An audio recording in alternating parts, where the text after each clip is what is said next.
These soldiers are flying over one of the most radioactive sites on Earth. A place so secret, it has never appeared on any map. Even now, it is a tightly restricted area, under military control. For 40 years, this wasteland was codenamed Semipalatinsk 21. It was the main test site in the Soviet nuclear weapons program. The lake marks the spot of the Soviets' first atomic explosion. It is the bleak epicenter of a remarkable story of how the first red bomb was built with secrets stolen from the West.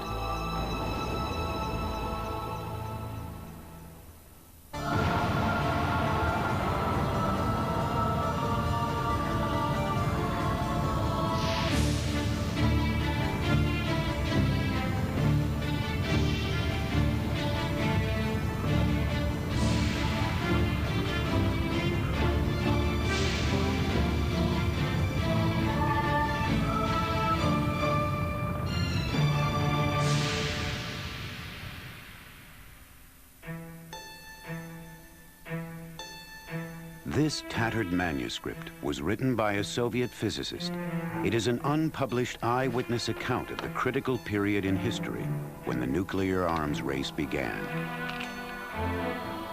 Revealed here are the names and faces of people the public never saw, the scientists and military men who built the first red bomb. We have traced many of the key figures and uncovered the part they played in the most closely guarded operation of the Cold War. Men like Yuli Hariton, a reclusive figure, who was the chief designer of the Soviet bomb and spent the next 50 years building up their nuclear arsenal.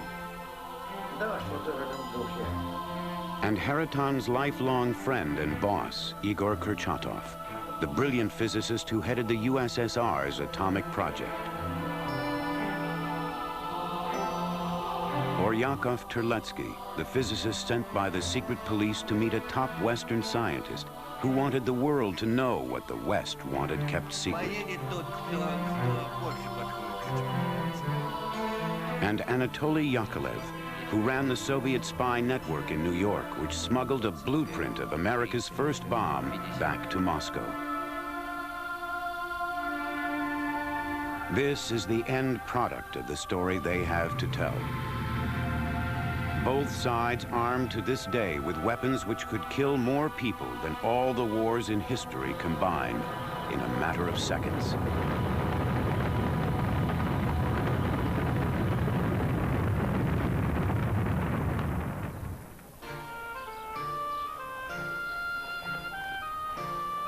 It all started worlds away from military war rooms in the medieval university city of Cambridge, England.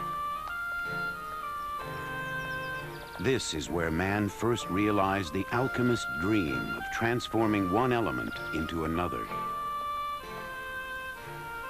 In 1919, a scientist named Ernest Rutherford started the chain of events that led inexorably to the age of the atom bomb. The 1920s were a fantastically exciting time in physics throughout Europe, because you had the development of a new physics dealing with subatomic matter. It's very much an international community, quite a small community. What drove them was the sheer intellectual excitement of the discoveries that were being made. Some of those involved, like Albert Einstein and Niels Bohr, were already big names in contemporary science. But beneath them, a whole new generation of promising young physicists was emerging. Two men who studied under Rutherford in the 1920s were to play crucial roles on opposite sides in the race to build a bomb. One of them was a brilliant 22-year-old American physicist named Robert Oppenheimer, who arrived in the summer of 1926. His name would later become synonymous with America's A-bomb. The man who became his bomb-building opponent is still virtually unknown. Yuli Hariton.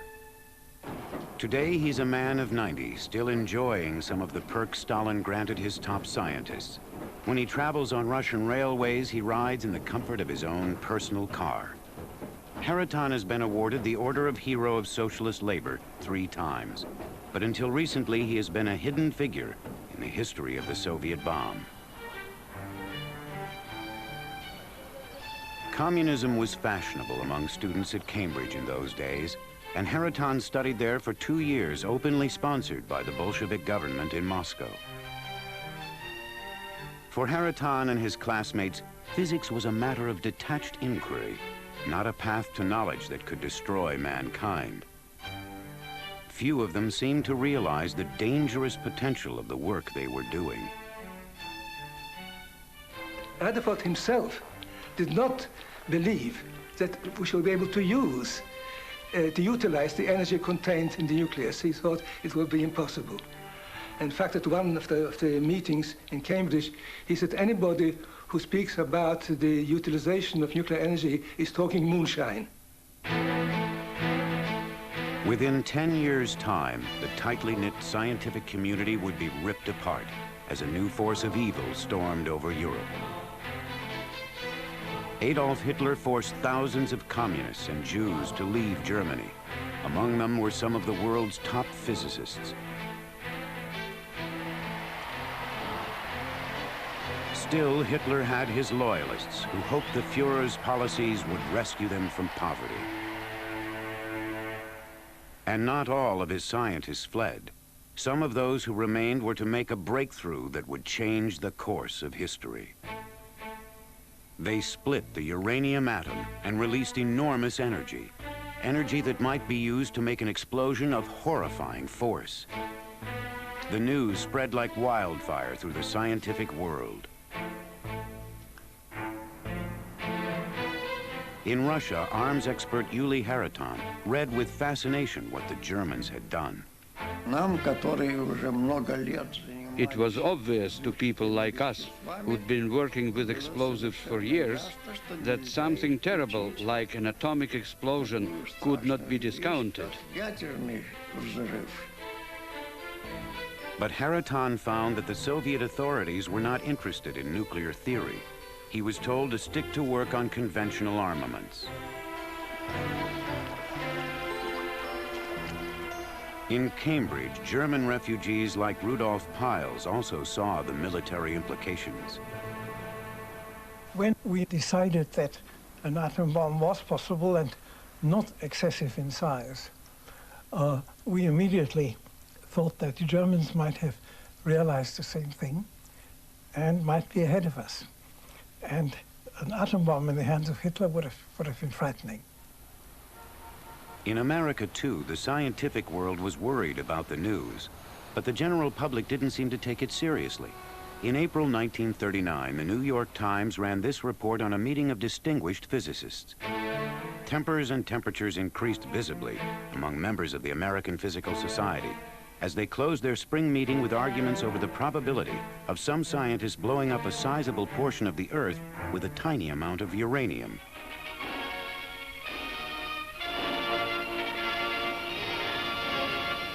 In September 1939, Hitler invaded Poland, and World War II began. For the scientists, it marked the start of a terrible moral dilemma. It's not the job of a scientist to make bombs. And the job of a scientist, if it has to be an objective, is to try to do something which will help humanity. And therefore, to try to make an atom bomb, a weapon of mass destruction, was completely abhorrent to a scientist.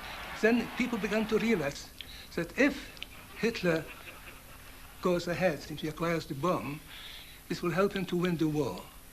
In which case, all the humanitarian principles of which we stand would have been abolished.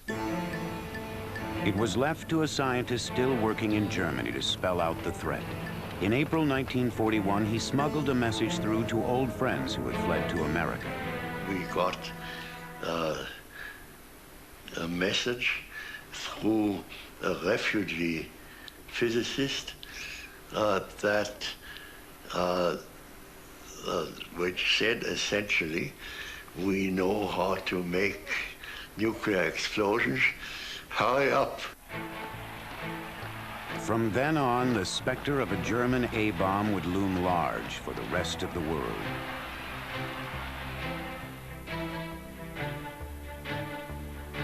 The Soviet Union remained at peace in the early days of the war. Still, within its borders, it was a highly dangerous, volatile time.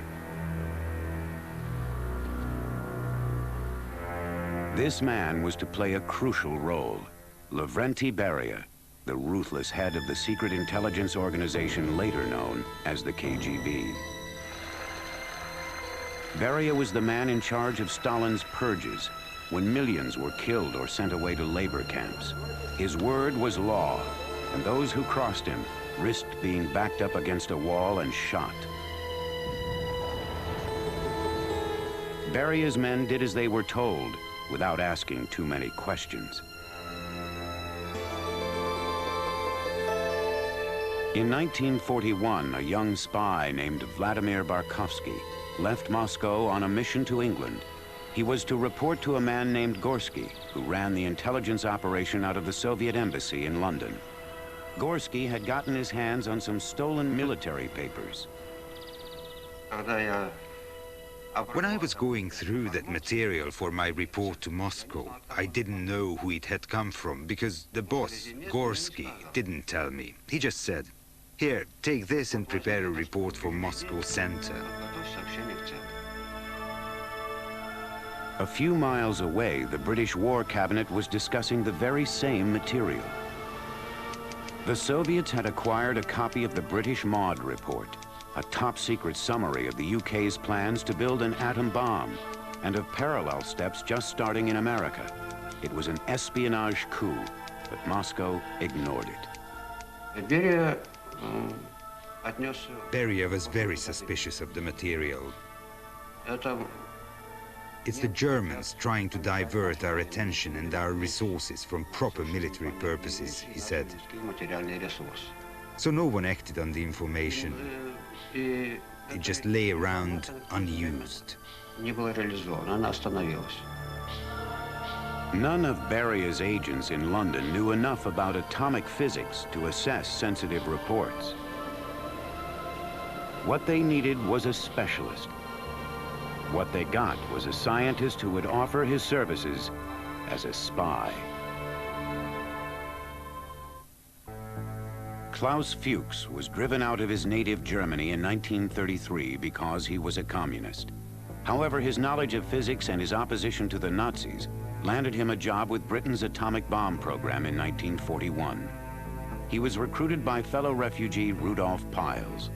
Fuchs was, well, I had not known him in Germany. I met him in this country and knew that he was a good physicist.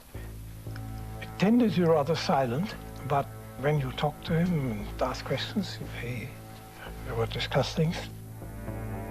More than 40 years later, Fuchs broke his silence to give a rare interview in which he described his early work in England. To begin with, I was in Birmingham with Piles. We were working on initial assessments of how big the bomb would be. But we soon focused on the problem of separating isotopes. You see, the uranium-235 had to be separated from the uranium-238. That was one of the roads to the atom bomb. Within a month of joining the British team, Fuchs approached the Communist Party. Soon he was given a contact nicknamed Red Sonja, later known as Ruth Werner. She would bicycle to meet Fuchs in the countryside. I picked out the crossroads where we would meet, and I loved to bike and thought it the least suspicious. We had a culture to talk and a political talk as comrades have. And we both enjoyed it greatly. He was very sensitive, intelligent. He looked very kind. He carried a big blue book, and I opened the book at home, and was to me like Egyptian writing. I mean, there were so many chemical or physical forms, but I could see that it was a military thing, let's say, of importance. And I thought if he hands over 300 pages, it must be very important.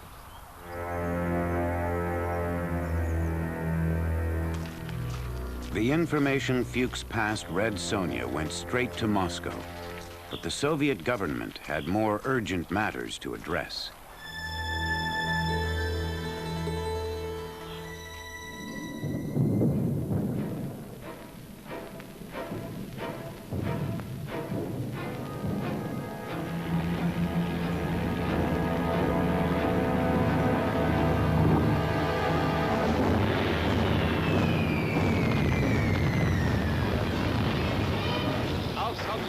On Soviet-Russian soil, in spite of the careful preparations of the defenders, the German Wehrmacht has captured vast stretches of territory. In June 1941, Germany invaded the Soviet Union. The Russians would go on to suffer devastating losses, which nearly brought the country to its knees. Amid the growing body count, abstract atomic formulas from Fuchs and other spies went virtually ignored. It would take a chance encounter of battle to make the leadership understand that atomic research demanded their attention. The catalyst was this man, Ilya Starinov, a master at sabotage and guerrilla action. Early in 1942, Starinov took part in a daring raid on a German garrison in which a great number of files were captured. One in particular caught his eye. A large number of documents were seized. Among these documents there was a notebook, and I forwarded it to headquarters. They returned it to me. They said the notebook wasn't important to them. It contained some formulas, so to speak, but no troop deployments. Try to figure it out for yourself, they said. You are the engineering troops. It must be of some interest to you. I took the notebook, sent it off for translation in Rostov. It turned out that in the notebook, the author was suggesting the use of an atomic system to produce explosions. Despite the army's indifference, Starinov thought the notebook worth sending on to Moscow. Eventually, it landed on the desk of Lavrenti Beria, who this time did not dismiss it as German disinformation. But the go-ahead on atomic research still rested with Stalin, and his priority was to rally his stricken army. Comrades, soldiers of the Red Army, sailors, commanders of the political sections, men and women partisans, the whole world is watching to see if you are capable of destroying the invading marauders. Beria now had enough information about atomic weapons to be convinced of the great danger in ignoring their potential. One of the few men in recent times to see files documenting the full story of what happened next is the former KGB colonel, Vladimir Chikov. He was given unique access to Russia's nuclear archive, much of it still secret today. The archive is kept in the Lubyanka, then headquarters of the secret intelligence. Inside, Chikov unearthed a wealth of records. They revealed the critical role spies played in finally persuading Stalin to act on the matter of atomic research. And so, when enough material had piled up on Beria's desk, the data on heavy water from the German officer, the first two intelligence reports from London, and then a third report, Beria went to see Stalin once again. And this time, Stalin paid more careful attention. In 1943, Stalin sent a cable to Beria's station chiefs in London and New York. Take whatever steps you think fit to obtain information on the theoretical and practical aspects of the atomic bomb projects, on the design of the atom bomb, nuclear fuel components, and the trigger mechanism. Which government departments have been made responsible, where this work is being done, and under whose leadership. message ends. The cable which came back from their man in the States was forthright and shocking. All the research laboratories studying uranium fission sited in New York, Berkeley, Princeton, and Chicago have begun to work to a coordinated plan which has been given the code name Manhattan Project. We have unsubstantiated information that an offer has been made to Robert Oppenheimer to head the most powerful super laboratory in America. The first pieces of information started coming from New York, which said that a laboratory had been set up at Los Alamos, and it was involved in the development of atomic weapons. That the Los Alamos laboratory was in the remote state of New Mexico, in a desert locality that was nearly inaccessible.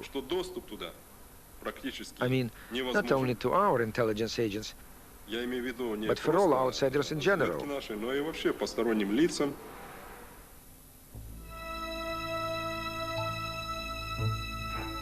Stalin realized he could wait no longer. He appointed the brilliant scientist Igor Kurchatov to head up the project to build the bomb. The first thing Kurchatov did was to put a call through to his old friend and colleague, Yuli Haraton, the man who had studied under Rutherford at Cambridge.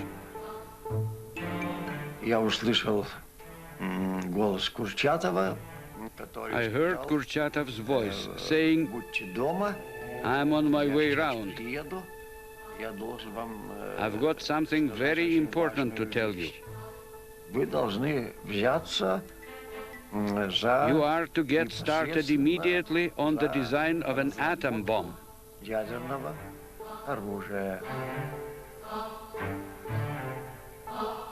The two friends would put together a strong team, but they were hopelessly behind events already unfolding on the other side of the world.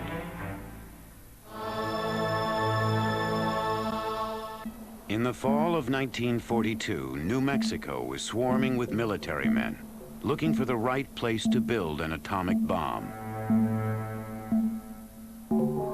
The spot they chose was the site of a boys' school called Los Alamos.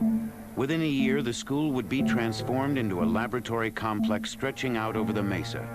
It would become the birthplace of the world's first nuclear weapon.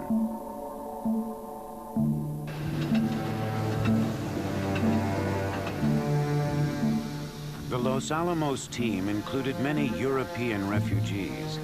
If some were uneasy about the task before them, they firmly believed the mere threat of a bomb could force Hitler to back down. Top men like Teller, Fermi, and Bethe. Niels Bohr, the man known as the godfather of nuclear physics, was also to visit. As the Soviet spies had predicted, the team was led by Robert Oppenheimer. Oppenheimer was known to authorities to have socialized with communists, but seemed to offer the right combination of energy and expertise. Because people have respected him, he managed to keep them all together. There are many prima donnas in Los Alamos, and they want to go in different ways. But somehow he managed to do this by the way his organizational skill. Joseph Rotblat was one of those who came from Europe to join Oppenheimer in Los Alamos. They all came under the ultimate control of General Leslie Groves. Groves was dismayed by the casual way the scientists approached their jobs. In first instance, he wanted to put all scientists in uniform and give them ranks and so on. Secondly, he wanted to keep each scientist in a separate compartment because they wouldn't at all communicate with each other. He was very concerned about security and secrecy. Of course, science doesn't work. The only way scientists work is by talking to each other, trying to get new ideas coming out from such conversations.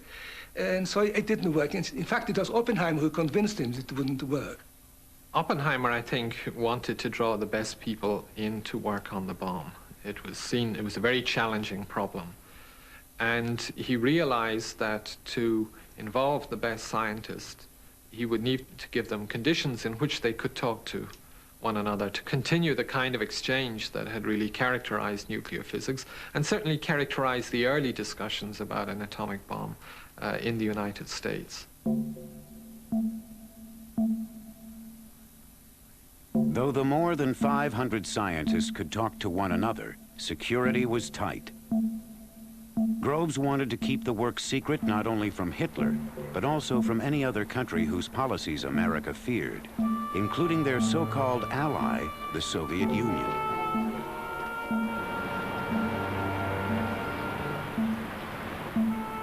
While America was busy spending $2 billion on their atomic research, the Soviets had to make do with the bare minimum. This cluttered little laboratory housed the entire atomic program at that stage in the war. It was called Laboratory Number 2. The Soviets had to make up in dedication what they lacked in money, manpower, and expertise. Kurchatov managed to bring together a small group of people at Laboratory Number 2, which literally started up with 5 people, just 5 people. The team considered it a great step forward when they were given an underground facility on the outskirts of Moscow. This is thought to be the only picture in existence of the giant tent which covered the entrance to their headquarters. The official Soviet legend was that Igor Kurchatov was the genius who matched Oppenheimer talent for talent. But the full story is more complicated. The brilliant Kurchatov was leading a double life. By night, he would study an ever-increasing flow of intelligence reports brought in by Beria's spies. The next day, he would appear in the labs and issue instructions to his scientists.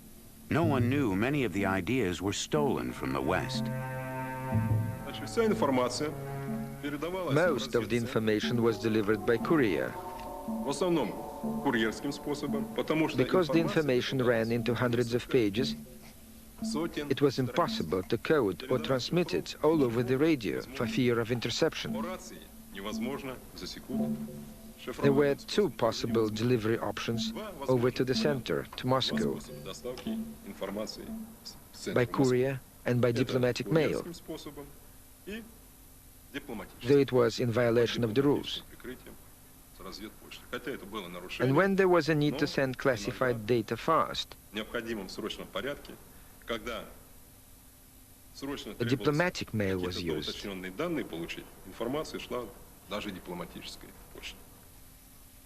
When Kurchatov hit a problem in his research, he'd sometimes put the question to the network of spies. March 22nd, 1943. Gave instructions to the intelligence services to find out what work has been done on using actinium-239 for a bomb. He even suggested places where they might find answers. Berkeley, Yale, Ann Arbor, Columbia, Rochester, Princeton, and Swarthmore, Pennsylvania. The secretive Beria was determined that no one but Kurchatov should know how dependent Soviet science was on the West. But the flood of files pouring in was more than one man could handle. Thousands of documents were piling up in the Lubyanka, waiting to be read. Beria banned showing the materials to anyone but Kurchatov at this early stage. Just imagine, a 600-page volume comes in. How could he find the time to compute something in his head? Problems surfaced, new ideas and thoughts, and Kurchatov had to process them in his mind. Meanwhile, the Soviets were growing increasingly suspicious of their allies.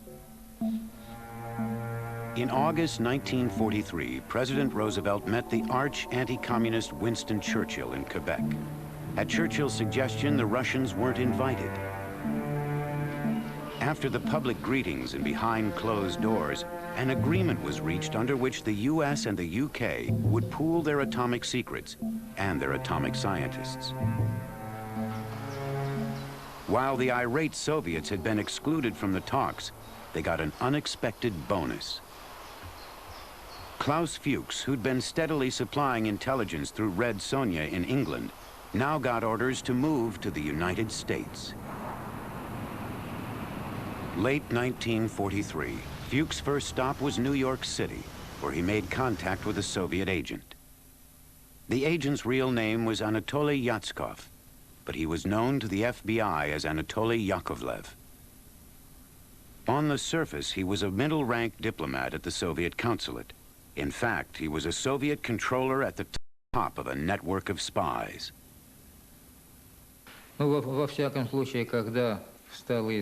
When it became known that Soviet intelligence was getting these materials, the entire press was calling it the espionage of the century, that in the overall history of all intelligence up to that point, there had never been anything of such a scale. Robert Lamphere was an FBI agent assigned to what was then a tiny squad tracking Soviet espionage. The new unit had little experience, but something made Lamphere pay special attention to Yakovlev. One of the reasons for our interest in Yakovlev was that he could come and go almost at will, whereas other employees had to stay to their consulate duties, and he was frequently out of the consulate. Furthermore, he was treated with, we thought, a little undue respect by the other members of the consulate. Behind his front as a family man, Yakovlev had no qualms about risking his life as a spy. Years later, he wrote an article in the Russian Daily Pravda justifying his actions. In those years, in the fatal 40s, we were allies in the war against fascist Germany and subsequently against Japan, allies with the USA. As an ally, the American authorities should have shared the information on the bomb with us. We have a full moral right to it. But they meticulously concealed even the very existence of some work from us. So there, shouldn't the actions of our intelligence network be regarded not as a spying activities, but rather as a positive attempt to help the American authorities correct their oversight?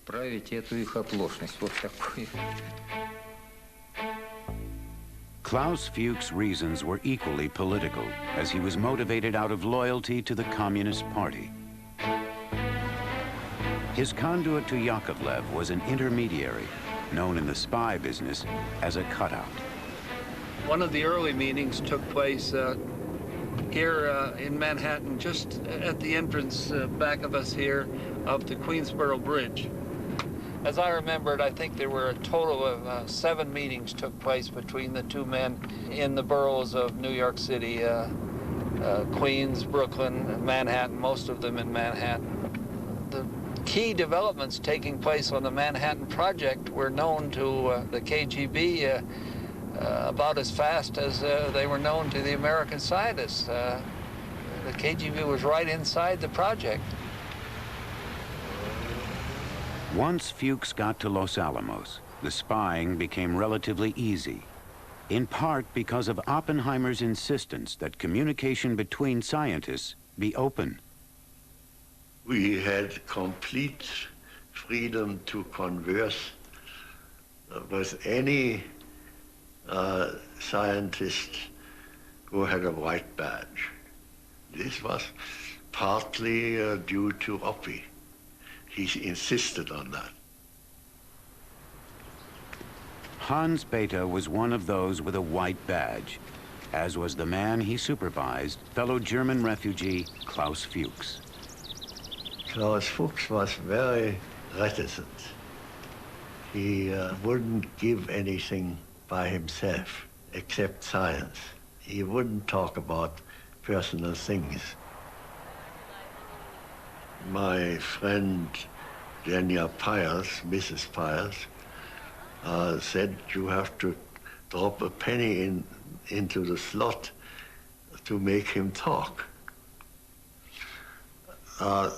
Scientifically, however, he was very good. Under Oppenheimer, the scientists at Los Alamos worked long hours, 6 days a week, in the hope their work would put an end to a terrible war. What motivated them initially was fear that the Germans were going to get the bomb. And so they were building this thing. They weren't really building it to use it. They were building it so that they could have, in case Germany did get the bomb, we would have our own bomb. And it would be a stalemate with regard to nuclear weapons. So I don't think many of them seriously considered that it was going to be used, and there was all this euphemistic language. I mean, they weren't building a bomb; they were building a gadget. But the more the gadget took shape, the more doubt some of the scientists had about the project. The threat from Hitler was fading fast. Why was a weapon of mass destruction still needed? At dinner one night in 1944, the military boss at Los Alamos dropped a bombshell. Rove said to us, you realize, of course, that the whole purpose of the project is to subdue the Russians. Now, I remember these words almost as they were spoken yesterday, because they came to me with such a shock. I couldn't believe my own ears. The shock came to me because, first of all, this was not the purpose of the bomb at all. This should be used against another nation. And secondly, because at that time, the Russians were our allies. We had a mortal enemy, and they were carrying the main burden of the war against Germany. And here I'm told, what we are doing now is to subdue these people. Although Grove's view was not official, the very fact that the Soviets had been excluded from the Allied atomic effort disturbed the famous physicist Niels Bohr. He thought if people could realize the common danger that faced the human race, then people would be led to cooperate, so that if the Soviet Union, the United States, Britain, and other states understood just what the atomic bomb meant, the threat that it posed to everyone, then they would be brought to cooperate and to avoid an arms race. But he feared that if Stalin were not told before the bomb was tested, then so much distrust would be engendered by that secrecy that it would be impossible to bring about that cooperation. Bohr went to speak with Churchill about his concerns, but the British Prime Minister gave him a chilly reception. He didn't even let him speak for the half hour that had been allotted to him, and told him, well, Mr. Bohr, you are a great scientist. When you want to talk to me about science, I am terribly interested, but these political matters are our business.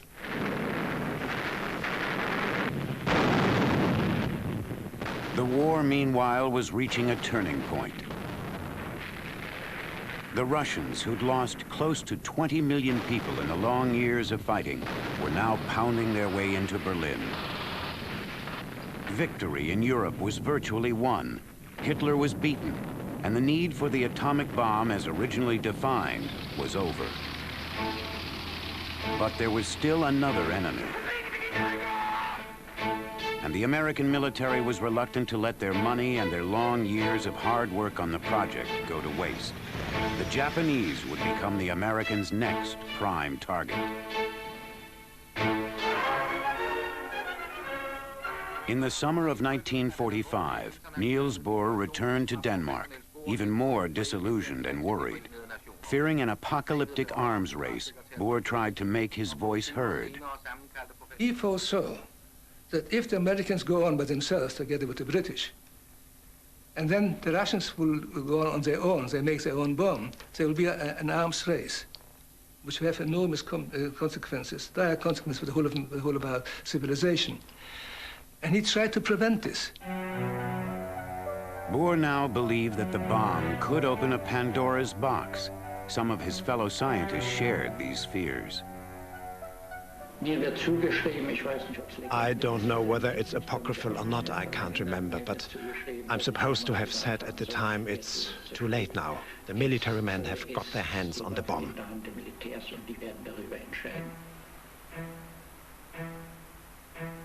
In July 1945, at a site codenamed Trinity, the first atomic bomb was wheeled out for testing.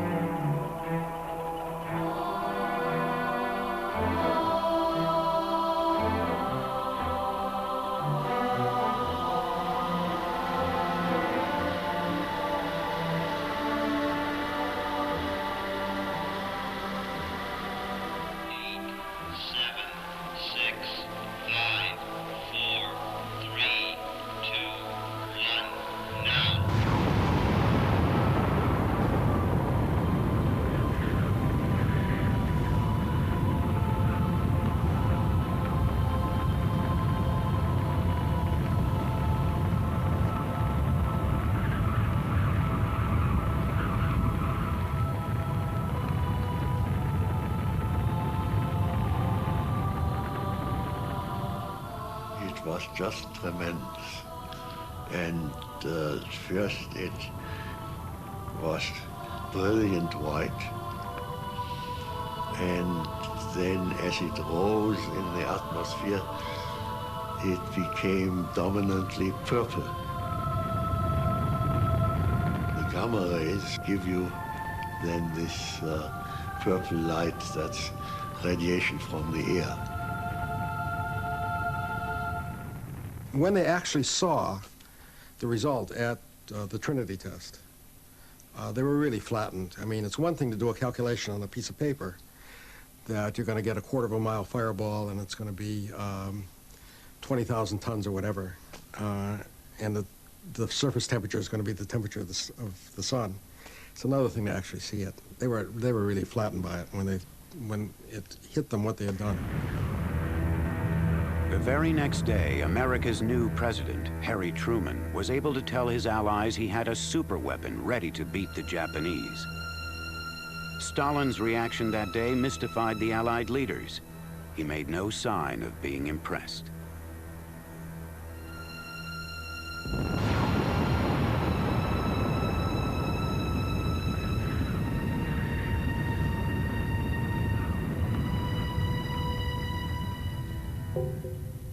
On August 6th, 1945, the whole world was turned upside down. Everyone knew the rules of war had changed forever. Among the first foreigners to pick their way through the ruins of Hiroshima was a man from Russian military intelligence named Mikhail Ivanov. We made our way through the streets, those devastated streets. All the maps were terribly confused. There was rubble everywhere, and the rubble was covered in a strange dust. It was an awful sight. When we said we had come to look at the city, one man smiled and said, "What city? There is no city. There is a dreadful sickness here," he said. "A dreadful sickness. People who have survived are dying from just being here."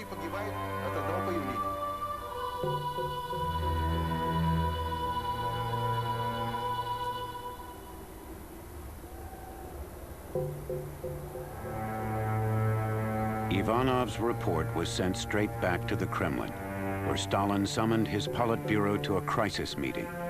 Despite all his inside information, Stalin was shocked by the news from Japan. He was enraged. He banged his fist and stamped his feet. He clearly hadn't reckoned that they would really drop the bomb or that it would cause such destruction. It couldn't have come at a worse time. Парад Победы – итог героического пути нашего народа, пройденного под водительством великого Сталина. After a long and bitter war, the Russians had been celebrating not just a victory, but the promise of a bright future as well. It's obvious why Stalin was enraged. We had won the war. The stage was set for making Europe socialist, making it red. Nearly everything was in place, and all of a sudden this obstacle appeared, and everything was going to the dogs.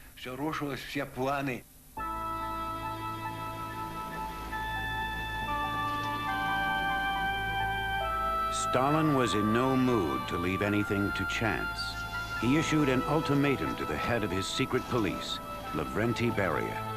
Deliver a working atomic bomb within 5 years. Beria knew that Kurchatov was overwhelmed by the stacks of wartime intelligence. Something had to be done to make Stalin's deadline. Beria was already setting up a secret plan to break the backlog when documents smuggled from the heart of Los Alamos came into his hands. Material which would send the Soviets hurtling into the future.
In the summer of 1949, 3 trains left a secret Soviet city called Arzamas-16.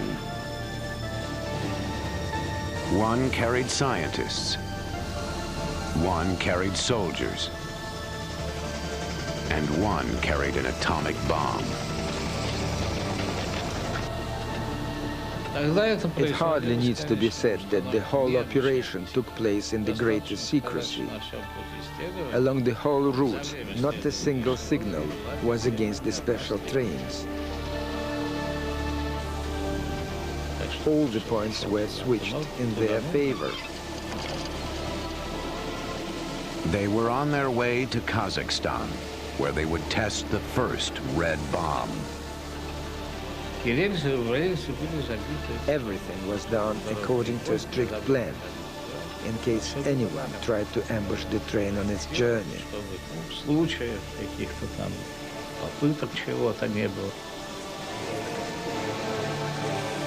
At a Politburo meeting a few days before, someone had asked, "What will we do if the bomb doesn't work?" Stalin replied, "We can shoot the scientists." At the end of the track lay a moment of truth that would rock the post-war world.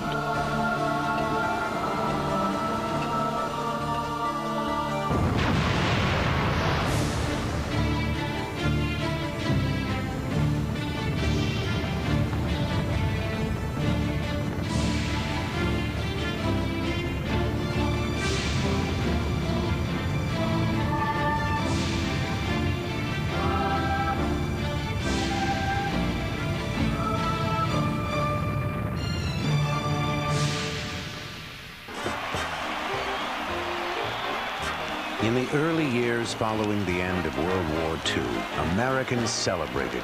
They had triumphed in Japan. They had beaten back the fascist threat in Europe. They alone possessed the ultimate weapon. Americans felt they were on top of the world, and no one could knock them off. What they didn't know was at that very moment, Soviet intelligence was mobilizing for one of the greatest espionage coups of all time.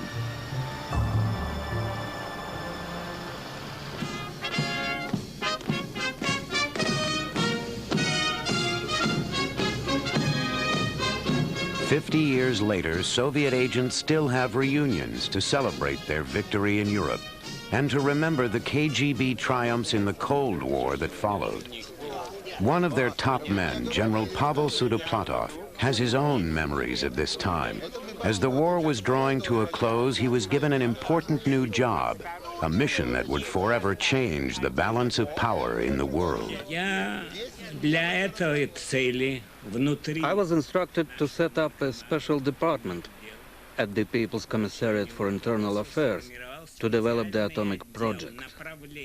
That department was known as Department S. Отдел S, он так назывался, отдел S. The commissariat, or secret police, was housed in the Lubyanka, then the most feared building in the Soviet Union. Sudoplatov knew the corridors and staff of the commissariat well.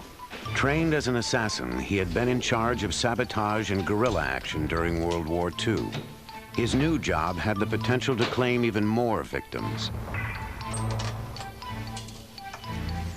Department S was to be the top-secret information center of the Soviet bomb program.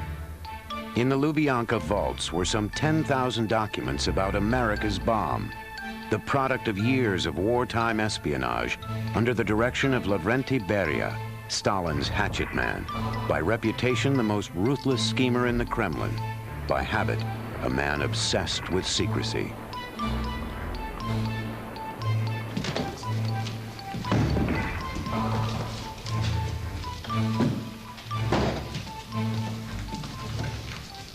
When the Western documents first started coming in, Beria allowed only one man to know they existed, Igor Kurchatov, the brilliant physicist who ran the Soviet bomb program. Kurchatov did his best to keep up with the flood of incoming information. Without help, it was an impossible task. Just how weak the Soviets' position was became painfully clear when the American atomic bombs devastated Japan. A furious Stalin issued an ultimatum. A Soviet bomb must be ready in 5 years or else.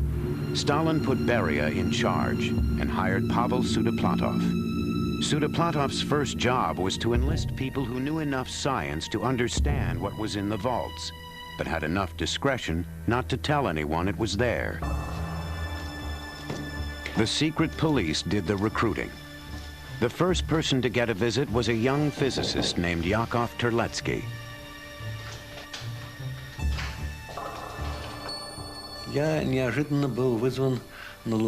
I was suddenly summoned to the NKVD headquarters on Lubyanka Street. A summons to Lubyanka was always regarded as something very unpleasant.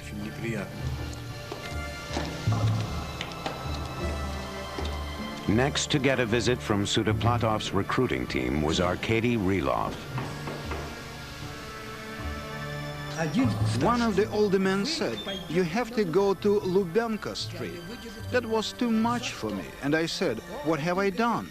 They burst out laughing. I thought they were taking me to the Lubyanka for a different purpose. That was just a practical joke they pulled on me. They said, "We are not sending you to jail, you are to be offered a job."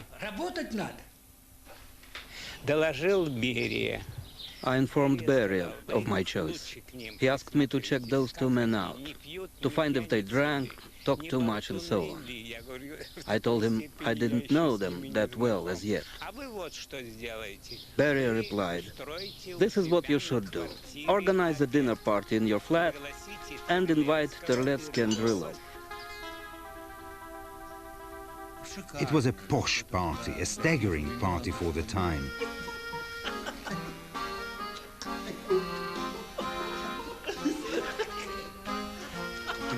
There were wines and all kinds of appetizers.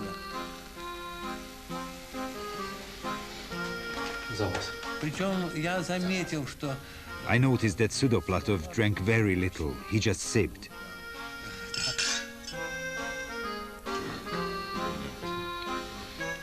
I noticed the others were also drinking little, so I followed their example. The two young scientists passed the test and went to work as espionage agents for Department S. They would be overwhelmed by the secrets they would find within the Lubyanka walls. It's quite clear that this very valuable, super valuable information was put on ice for 4 years. It's a fact. This is why Department S wasn't set up until after the two bombs exploded in Japan. Then everyone remembered, so to speak. Oi, didn't we get information about this as much as 4 years ago? The Soviet secret police had been stuffing their files with atomic documents since the early days of the war. Some of the most useful came through New York, passed on by a KGB controller working out of the Soviet consulate. His name was Anatoly Yakovlev. He was part of a project codenamed Operation Enormous, the spy ring which would become notorious as one of the most successful intelligence networks ever run on foreign soil. But in post-war New York, Yakovlev was still unknown, except to a pair of FBI agents, one of them named Robert Lamphere.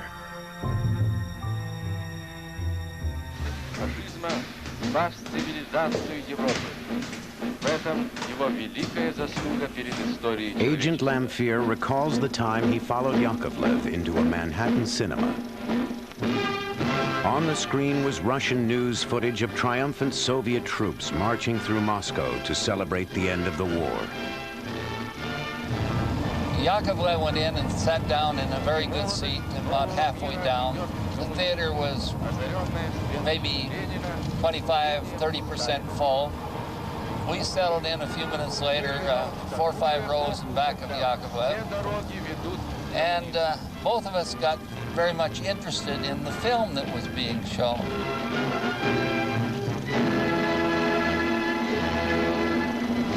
And the next thing I looked up and Yakovlev was gone.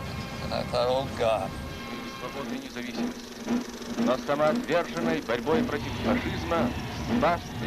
We hurriedly looked around the theater, and here he was, way down front, way off to one side, in a very poor seat. Lamphere was immediately suspicious. He left the cinema that day feeling he had witnessed something important. That in all likelihood, we had seen the servicing of a dead drop. In other words, somebody had come in and put something under that seat. Yakovlev had spotted where they were, number 3 seat over, row 8. Had gone down and reached under, darkened theater, and retrieved the message. In 1945, lots of messages were being exchanged. Soviet espionage in America was in full swing, and the single most important focus of spy master Yakovlev's work was passing on details of America's bomb. The prototype would be exploded at a site codenamed Trinity. It had been built by some of the best scientists in the world, many of them refugees from Hitler's Germany. At least one of them was a spy working for Yakovlev, physicist Klaus Fuchs. Fuchs had fled Germany years before when Nazi brown shirts attacked him for being a communist. He had settled in the UK and within a few years was working on England's nuclear bomb program. In 1943, when the Allies had agreed to pool their talents on the Manhattan Project, Fuchs' communist past was overlooked. British security gave him clearance and sent him to America to work on their atomic bomb program. But Fuchs' loyalty to the Communist Party never wavered. From the moment he was able, he passed on vital nuclear information to the Soviets through a web of Operation Enormous contacts. Sometime in the summer or fall of 1945, Fuchs smuggled a package out of Los Alamos for delivery to Yakovlev in New York, and from there to the Soviet Union.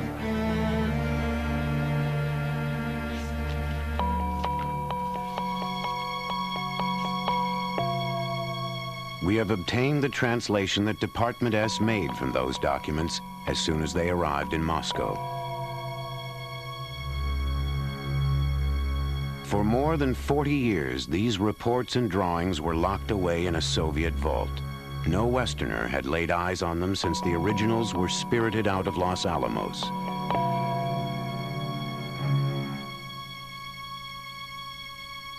On advice from nuclear experts, we have removed critical parts of the diagram from the document in our possession. What we can show clearly is the word at the top of the page, Trinity. Fuchs had stolen a blueprint of America's first bomb. Armed with vital nuclear secrets from the West, Department S was able to surge ahead.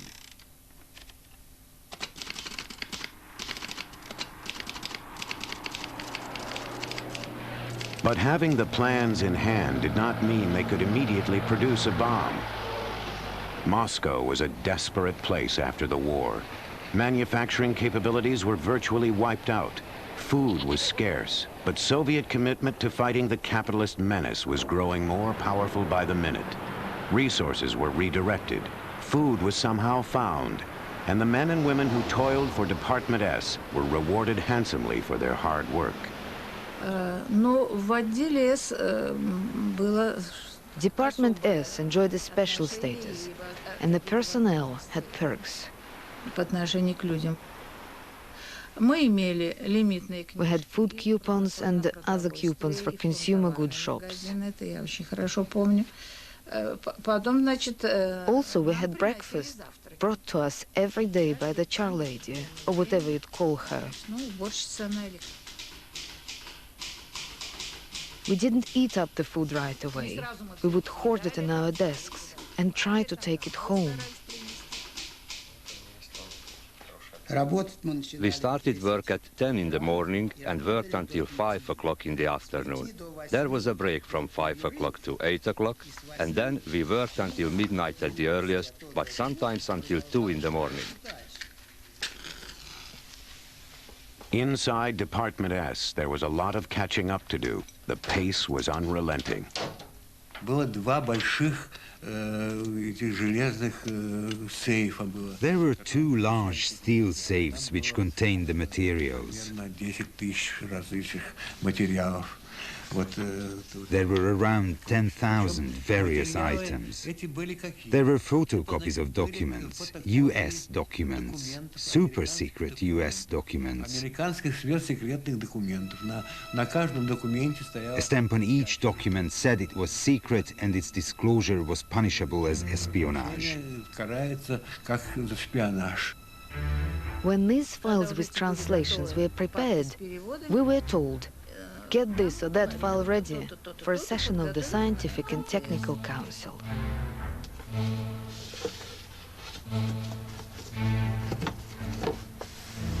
And we consulted the procedures manual to keep to the rules for transferring classified materials. The scientists, Rylov and Terletsky, took them from us and went to report at Kirov Street.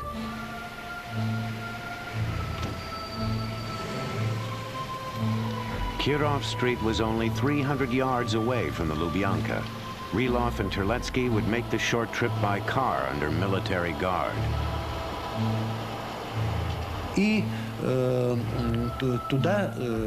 Lieutenant accompanied me.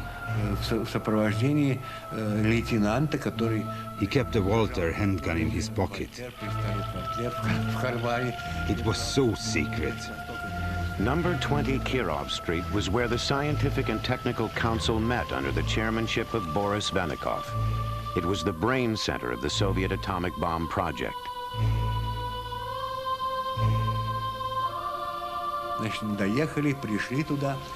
We came and were invited into the reception room and were asked to make our reports.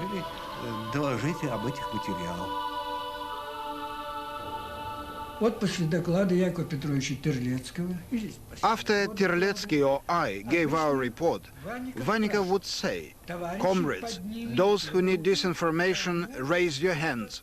They did. The scientists at Kirov Street devoured the information provided by Terletsky and Rylov. If the scientists asked about its source, they were led to believe it came from a rival team of physicists. Vanikov said these were materials produced by Bureau Number 2. This raised suspicions. What was Bureau Number 2? No one knew what it was. But Vanikov tactfully parried all questions. He said, "Oh, Bureau Number 2, you'll know what it is in due course." Security Chief Beria would never let them know the materials were the product of years of espionage. Soon, spies and scientists alike were drowning in all the stolen information. They needed a shortcut, and Beria needed confirmation his men were on the right track. Fall 1945, Beria burst into Kurchatov's office with an idea. One of the leading lights in atomic physics had recently returned to Denmark from working on the Manhattan Project. During the war, Nobel laureate Niels Bohr had insisted that atomic information should be shared among nations. Allied leaders had ignored his advice. Now, Beria hoped Bohr might be persuaded to put his views into action and reveal America's atomic secrets to the Soviet Union. Niels Bohr was a kind of father figure, a great scientist, a great physicist in his own right, somebody who had done as much, probably more than anyone else, to create this international community of physicists who had a great belief in what the internationalism of science could do for the human race. The Soviets fancied Bohr a potential sympathizer. They schemed for what they hoped would be a turning point in the creation of the Red Bomb.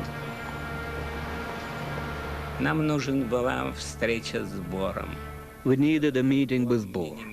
I don't need to explain to you who Bohr is. You probably know he was a great man. At that point, we had come to a deadlock in the development of the atom bomb in certain aspects, and we didn't know what to do. it was decided to send Terlecki to Bohr.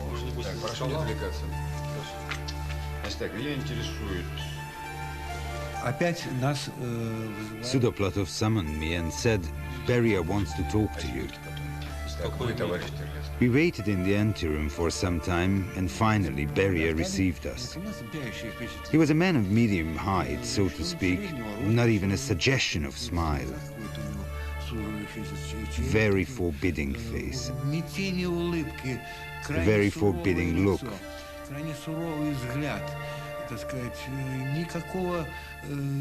No hint of goodwill. Terlecki's specialty was statistical, not atomic physics. He was chosen simply because Beria didn't trust any of the leading physicists, and time was running out. Kurchatov and his colleagues gave Terlecki a crash course in the basics of nuclear science. I could understand the general principle, but how was the explosive prepared, and what exactly is plutonium? They'd begun to explain things to me. It was a veritable lecture. Kurchatov was the chief lecturer. I could write, record everything, and he told me everything from the very beginning.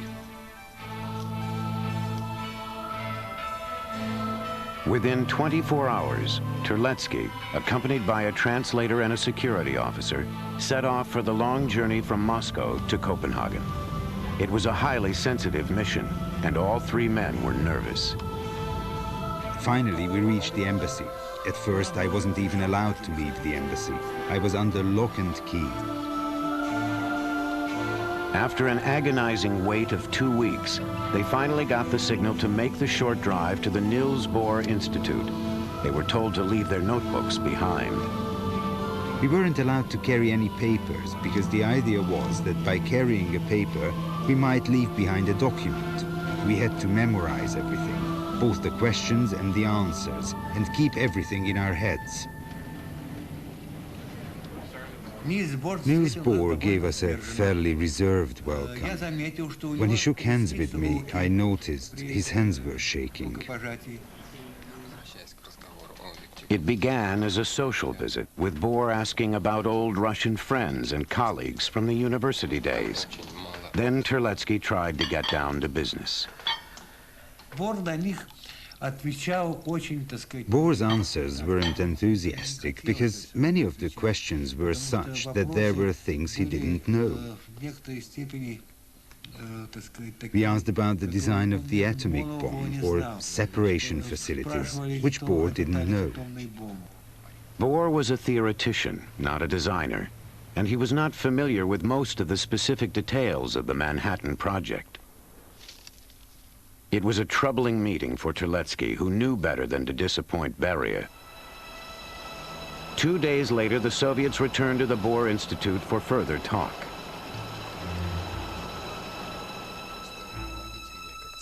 At the second meeting, Bohr presented them with a gift, a mimeographed copy of a book about the building of America's bomb, written by a physicist on the Manhattan Project named Henry Smythe. The book's intention was to define what was public and what was secret about the atomic bomb program, to give the scientists a clear idea of what they could discuss freely. The report had been released 3 months earlier, a few days after the bombing of Hiroshima. By September, ads for it ran in the New York Times, and Soviets in America were said to be snapping up copies.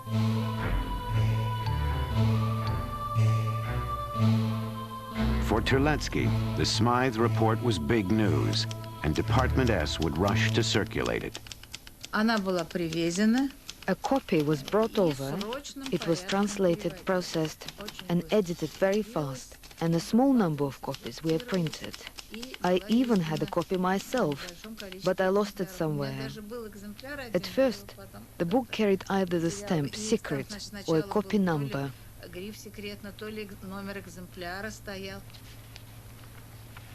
Though it appalled the British, publication of the book had been approved by President Truman.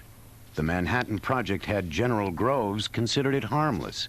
He ordered Smythe to release only information which competent scientists working in a college lab could discover in a year's time. Still, the Smythe report may have given the Soviets clues about approaches not to pursue. I think there's another totally different lesson to be learned out of this, and that is there really are no secrets. That is, if one person can figure something out, then it's likely another person's going to be figuring it out about the same time. And it doesn't take much information to get them on the right track. There really are no secrets. The true nature of the meeting with Bohr has been a topic of hot debate. According to Western documents, Bohr alerted proper authorities to the Soviet visit. But the former head of Department S still thinks he outfoxed them all. But we got what we wanted. The point is, Bohr was very friendly towards the Soviet Union. Bohr's own explanation, according to Terletsky, was even more stunning.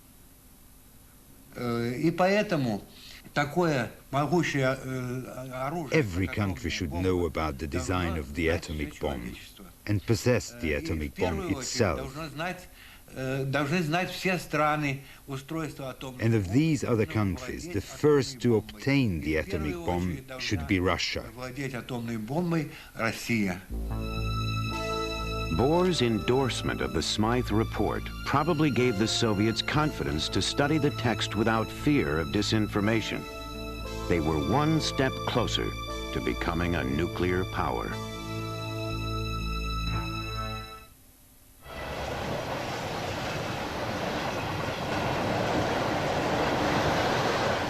A few months after the meeting with Bohr, Kurchatov's right-hand man was sent on a journey across the country. Yuli Hariton, now 90, was then an expert in explosives. In his youth, he'd studied at Cambridge, England, where many of the scientists responsible for the world's first atomic bomb had also studied. In 1946, what Hariton was looking for was a remote location in which to build Russia's first atomic bomb. What was needed was an open space with a populated area nearby, where work with explosions could be carried out. These days, he travels in some style with his own personal housekeeper, Claudia Yegorova. After 40 years, she's acquired the habit of secrecy about her boss's work. Это вагон ее ливарейщик персональный. Конечно, ему дали за заслуги то, что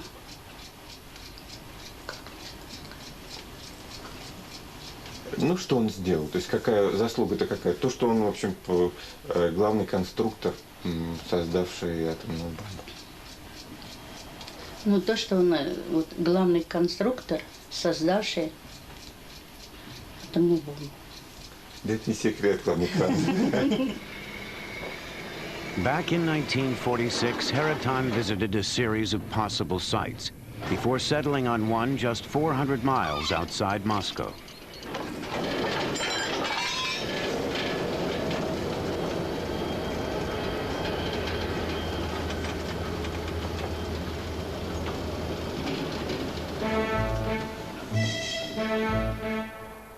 And this is the place he chose, the town of Sarov, where a 19th century hermit named Saint Seraphim once preached, and where czars once came to pray.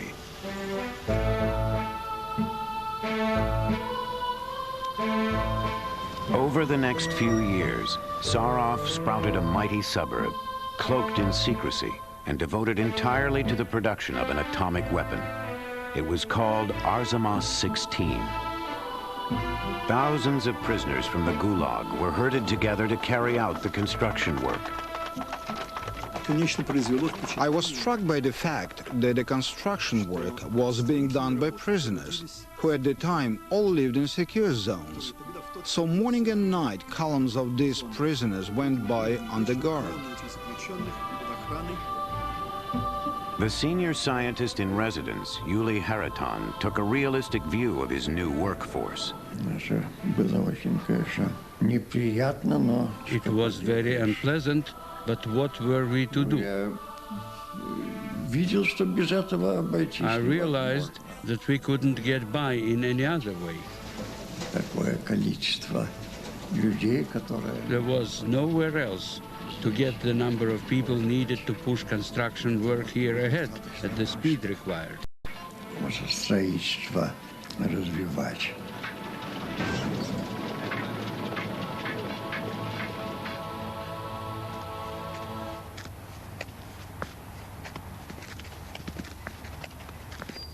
For over 40 years, no one entered Arzamas 16 without permission.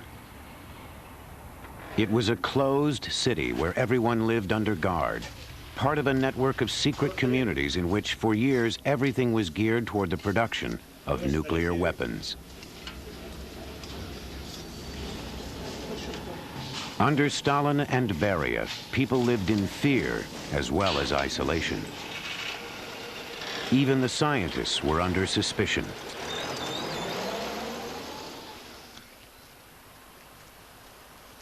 Ну, то, что, конечно, за мной... Of course, I was kept under what is called observation.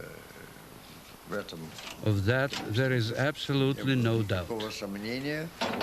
There was basically a duty officer from the security service constantly at my side at all times.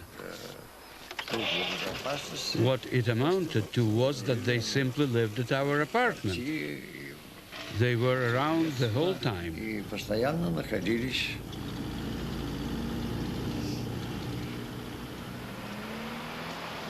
The secret police had informers everywhere. This was a security operation which meant business, and the price for stepping out of bounds was high. One person to pay that price was the head of the Capital Works Department at the installation. He was the first person to get an official business trip back to Moscow.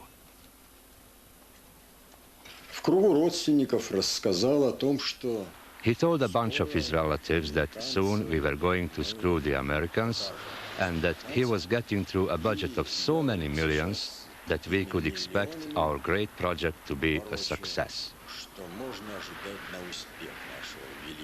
That was enough for the KGB to press for him to receive an 8-year sentence in a high-security prison.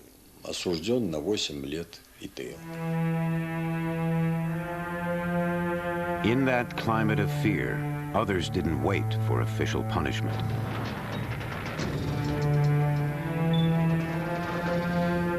One of the workers at the first section transferred some documents from one folder to another, forgot about it, and couldn't find them.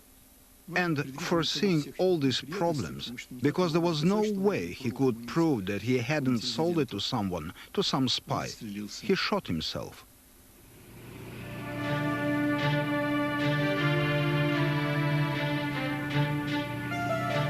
The facilities to build the bomb were up and functioning, but there was still a crucial ingredient missing: a good supply of uranium. A critical breakthrough came from occupied East Germany, and it probably saved a year's work. Soviet scientists working in post-war Germany heard rumors of large supplies of uranium somewhere near the American zone. They themselves didn't know exactly where it was.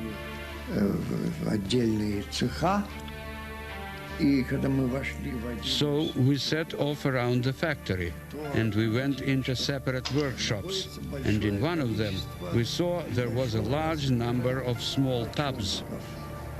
On one of them, we saw a piece of cardboard lying, on which was written in capital letters, uranium-308. It was the break they needed.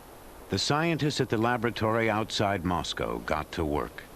Today there is a museum on the site, but in the early days the facility was covered only by a giant tent, and the working conditions were appalling. Despite the hardships, the scientists were eager to move ahead to the next stage and build their first experimental nuclear reactor.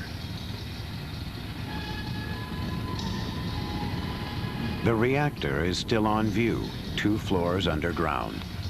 Here, precious uranium was bombarded with neutrons and magically transformed into the more efficient plutonium the Soviets so badly needed.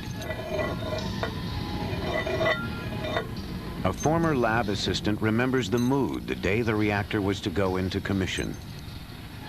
I rode down to the storeroom and they dressed me up in smart clothes. I didn't have the slightest idea what it was all about. I arrived back and I'd come without a tie. Pavel Vasilievich shouted at the driver, "Where's his tie?" We managed to pick up a tie at a military base somewhere. The reason for the tension was that Lavrenti Beria was coming to witness the big event. It was a crucial moment for the scientists. If the reactor didn't work, they knew they would probably lose their jobs, if not worse. Beria arrived, and he was standing wearing his traditional three-piece suit. He was a small, square-shouldered man, an impressive man, and Kurchatov introduced us. We began the demonstration. Our equipment lights came on. The needles on the gauges flickered, sound signals came on.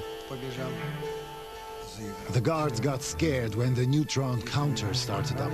Ta-ta-ta-ta-ra. The F-1 began to work at 1 minute after 6 in the evening. Less than 4 years were now left before a bomb must be ready for Stalin. Kurchatov was anxious that Beria understand how well his men had done, just to get this far. Kurchatov says, "This is our chain reaction." He began showing Beria. And he says, "What are you showing me, Igor, my lad? You explode a bomb for me, and then I'll give you a kiss and a hug."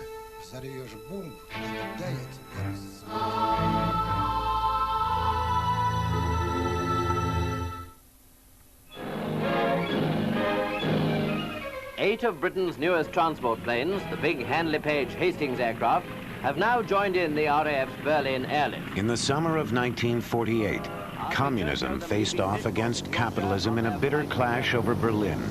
An iron curtain descended across Europe, and the world came close to war. Millions of people live or die depending on our adaptability.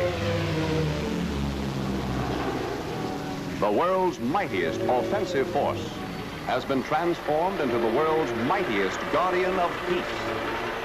Stalin was attempting to gain control of Berlin's Allied sectors by blockading the city. The British and Americans rushed in with their military planes and delivered enough food and coal to force Stalin to back down. It would be the last time the Soviets were caught without a nuclear bomb to back up their threats. Kurchatov's men had taken a giant step forward with the success of their first reactor. They were about to take another. A few hundred feet below the surface at Przybram in Czechoslovakia, fresh supplies of uranium captured from the Germans at the end of the war were being fed back to the Soviet Union. Exactly the opposite of what Manhattan Project boss General Groves was telling his own government. The fact that Groves himself knew how difficult it was to get uranium out of low-grade ore, that led him to believe that it would take the Russians 20 years, because he thought they didn't have any good sources of uranium.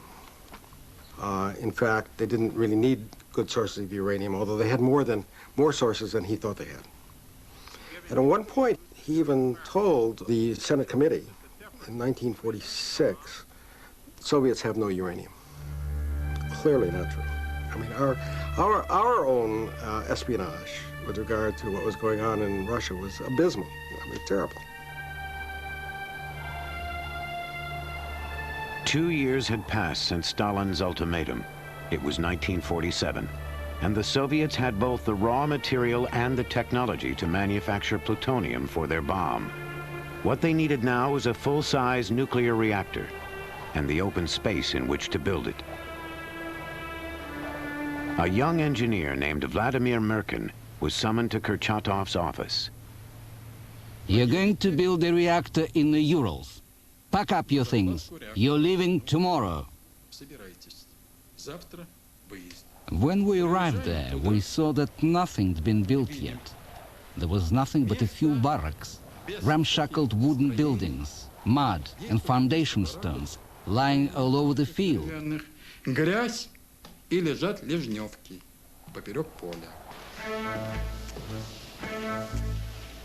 Merkin's job was to build a giant reactor that would make plutonium for the first red bomb.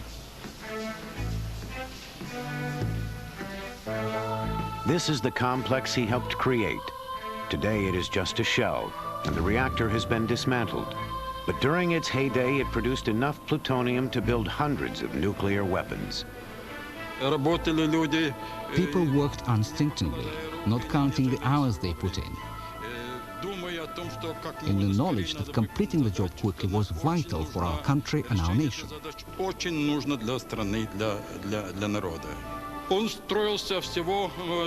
It took us just 1 year and 8 months to build. 1 year and 8 months.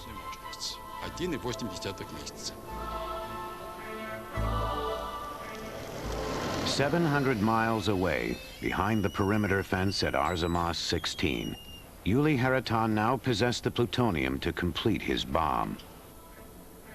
Inside the museum there, they still keep a replica of what he designed. Even to the lay eye, it is virtually identical to the model on show in the museum in New Mexico.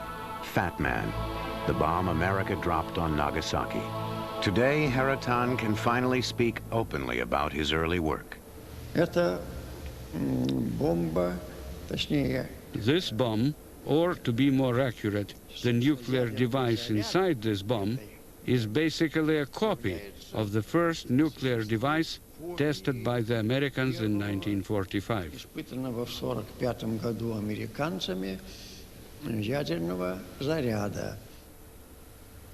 In those days, it was an admission for which he would have been shot. By early summer of 1949, Kurchatov and Haraton were finally ready.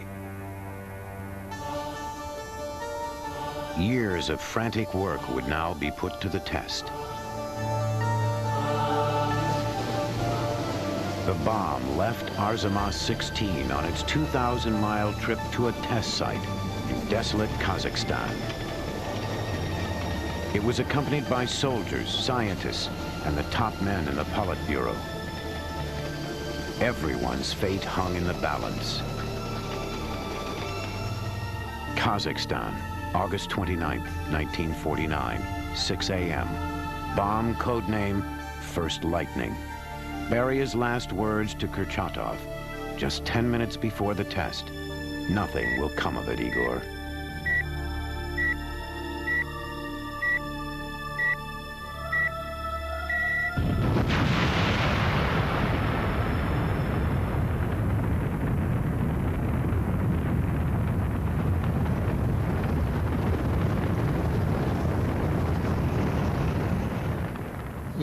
So Kurchatov leapt up and headed for the open door.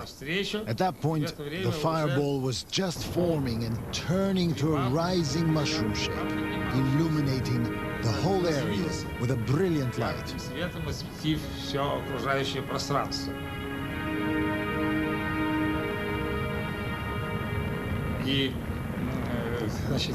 And the cloud continued to rise. And at that point, Kurchatov, at full tilt, grabbed hold of Beria and hugged him. We did it! It worked!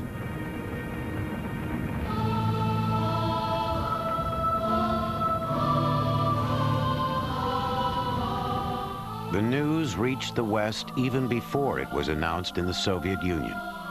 The world was shocked at how quickly the Soviets had caught up.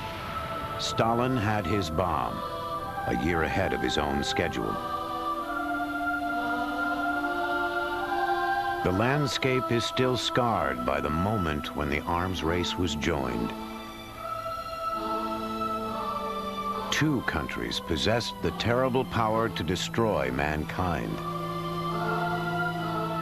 It was the beginning of the Cold War, a deadly competition that would grip the world for the next 40 years.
These pictures were shot in East Germany by the secret police.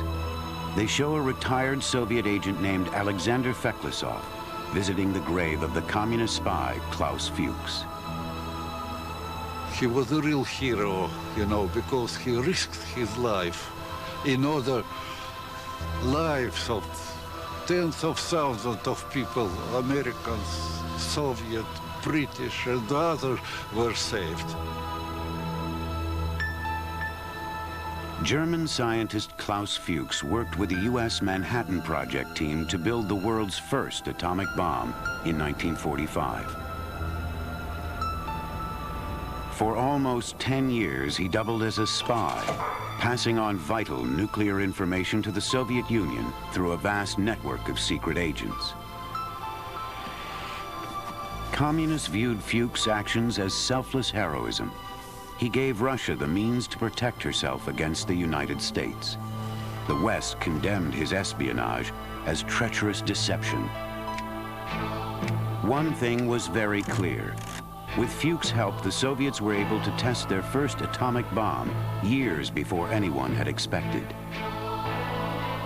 The explosion would mark the beginning of an escalating arms race, which would dominate world politics for decades to come.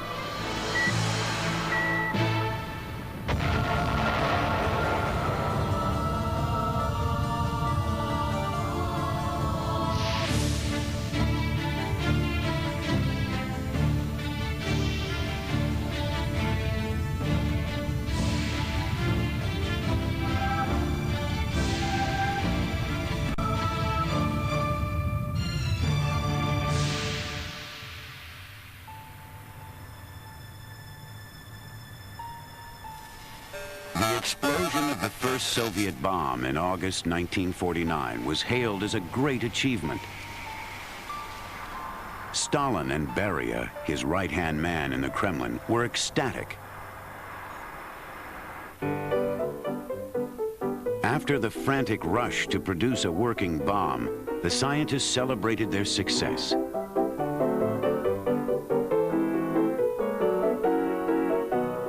Yuli Hariton, the chief designer on the team which built the bomb, became part of the privileged minority. Limousines, parties, and all the perks the bureaucracy could provide. He and his friend and boss, Igor Kurchatov, had delivered at least a year ahead of schedule.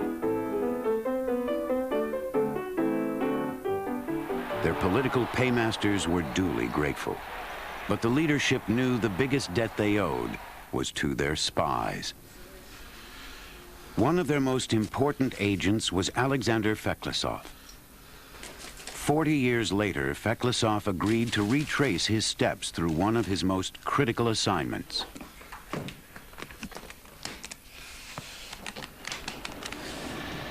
His destination was London, just as it had been in 1947, when the KGB learned that Klaus Fuchs had returned from working on the Americans' atomic bomb at Los Alamos and wanted to re-establish Soviet contact in England.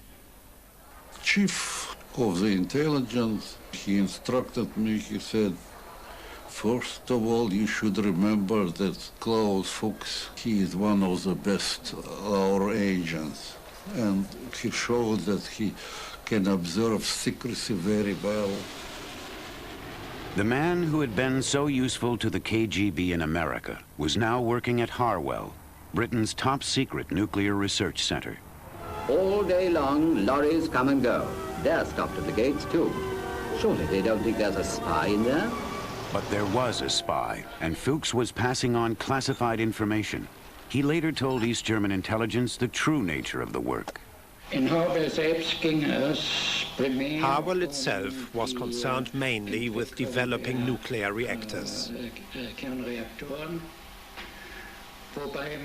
Naturally, most of the staff emphasized the future peaceful applications.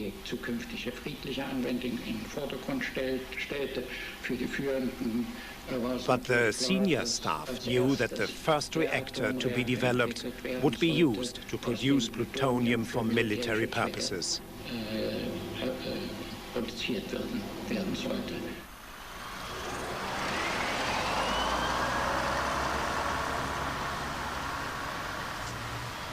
Feklisov's mission was to make contact with Fuchs in London.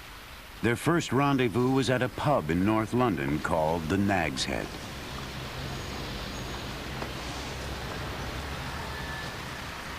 When you have a meeting with the important person which will pass you materials of the utmost secrecy, you certainly could be hauled up, could be arrested, could be beaten up, but certainly it was very tense moment. Thank you. Feklisov didn't have to wait long. Once he and Fuchs had identified each other, they slipped out into the street. He told me that he brought with him very important information about reactors and chemical plants to produce plutonium. And I told him that at the end of the meeting, while we will turn around the corner, he will quickly pass it to me, and then we will depart. Feklisov got to know the pubs and parks of London well. As a succession of meetings followed, both men were nervous. They knew British and American counterintelligence were stepping up their efforts. In 1949, Fuchs became the target of an intensive FBI investigation. Within months, the feds tipped off British security. Concrete suspicions had been directed at me.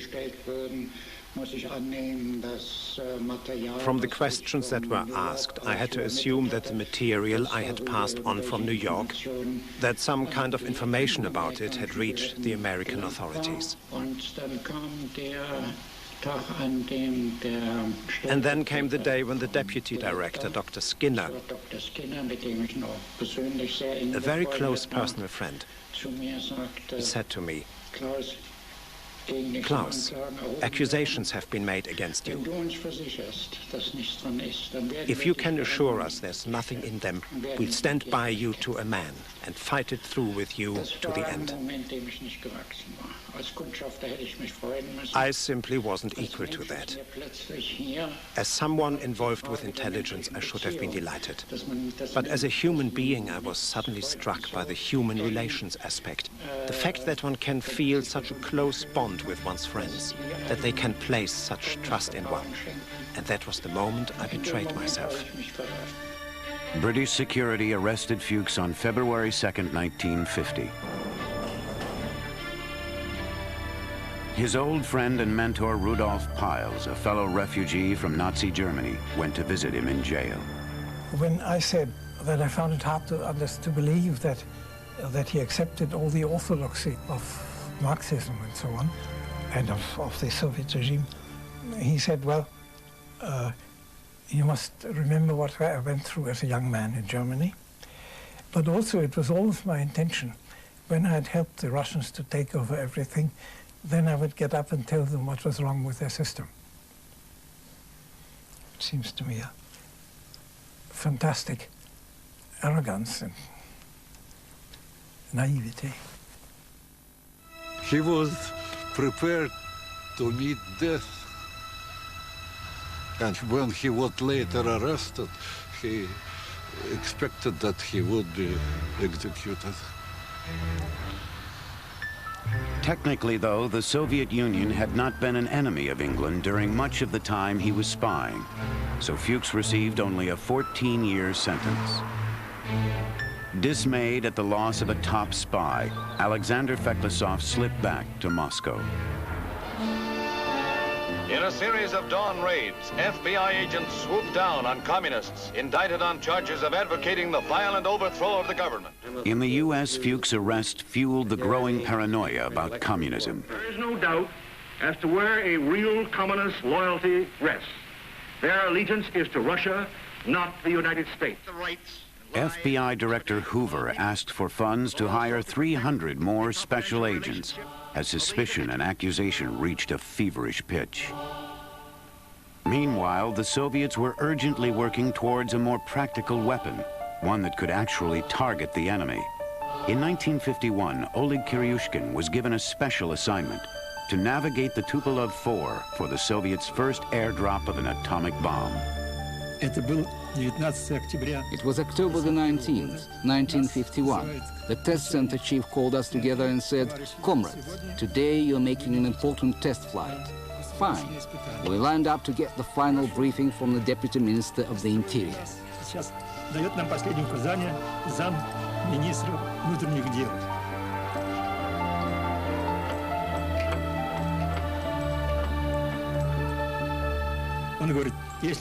He warned us that if we told anybody, it would be the death of us. It would be the death of us because we were pioneers. We and our families would all die. But as he tried to intimidate us, we smiled, but our hearts sank. Who knew how it would go? It was the first airdrop.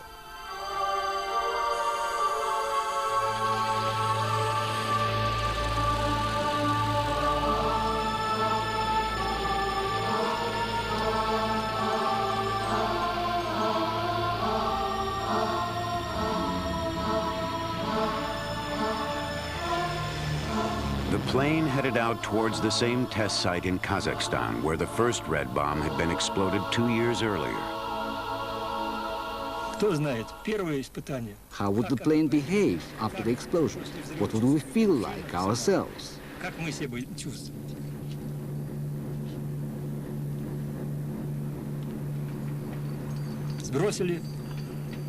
We dropped the bomb. You can picture it. The plane lost 6 tons and bucked upwards, climbing because it had lost that weight. Then for 56 seconds we waited for the flash to come.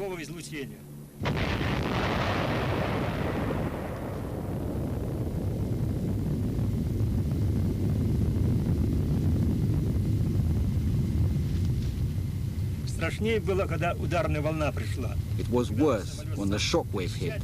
The plane began to creak and groan. Just imagine, it's a heavy plane. There were 3 almighty shocks, very powerful shocks. We've got an instrument called a variometer that shows the rate of climb and descent. Now, that variometer needle went round the clock 3 times. It didn't register just 10 or 15 meters. It went round 3 times. The shock was so violent. The plane was just hurled upwards.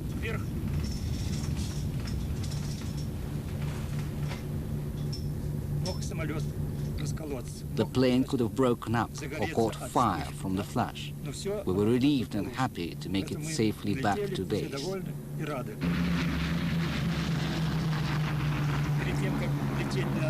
Before we took off to make the bombing run, we were shown what we would be bombing.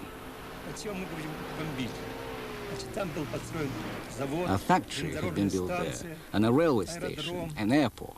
There were tanks on the ground, artillery pieces, residential housing blocks, and all the structures were real, solid.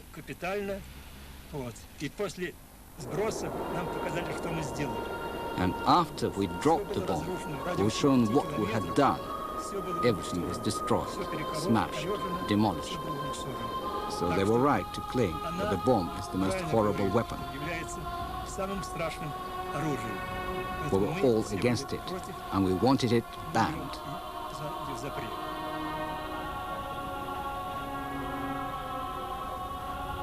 There was no turning back the clock now. The age of the atomic bomb had taken hold.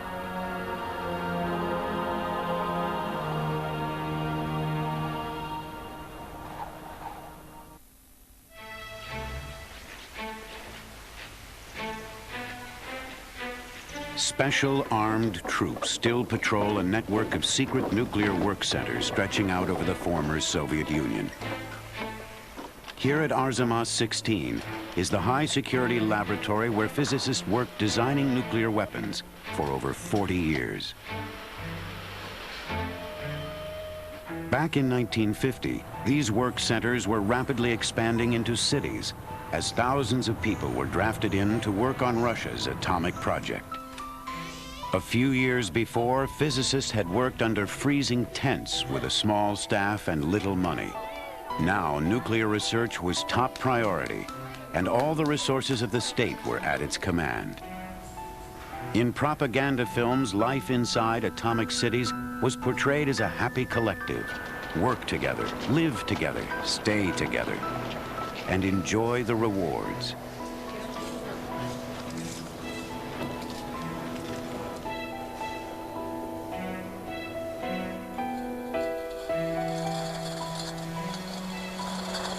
Despite the luxury, even the top physicists were virtually prisoners of the state.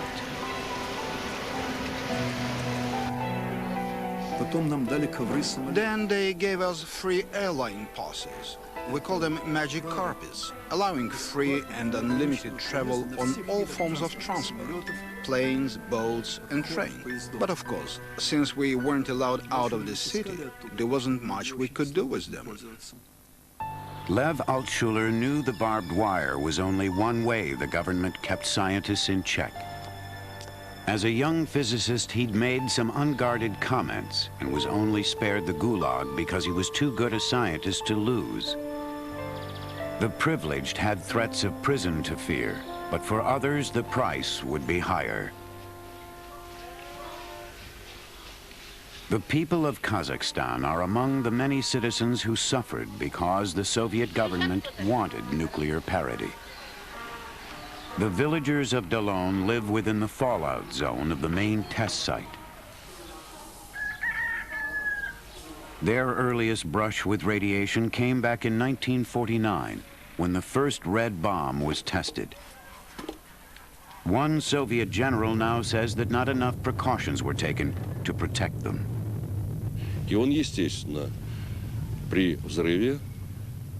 Naturally, when it exploded, it sucked up a large quantity of dust from the ground.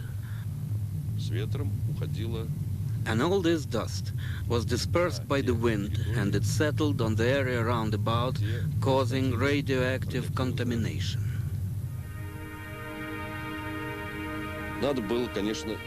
We ought to have evacuated people from the populated areas downwind, but that just didn't happen. Over the next few years, the villagers would see many such explosions, many such dust clouds. The local doctor has kept her own data on the consequences. We have a very high rate of infant mortality here. Apparently, this is linked to genes which were damaged during these radiation tests, and this infant mortality is specifically connected with the effects of radiation on the genes. We also get children born with birth defects, a great many, but in my opinion it is reflected not in the first generation, which suffered the radiation, nor to such an extent in the second generation, but in the third and fourth.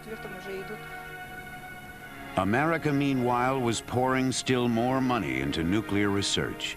A wave of anti-red hysteria swept through the United States. I am holding in my hand a microfilm of very highly confidential, secret State Department documents.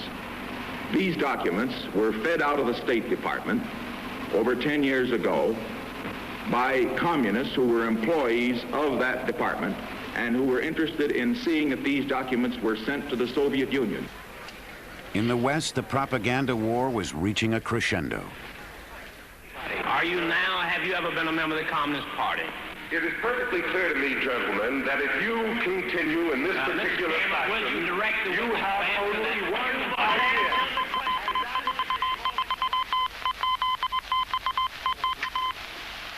In Moscow, too, fear of the enemy was on the rise.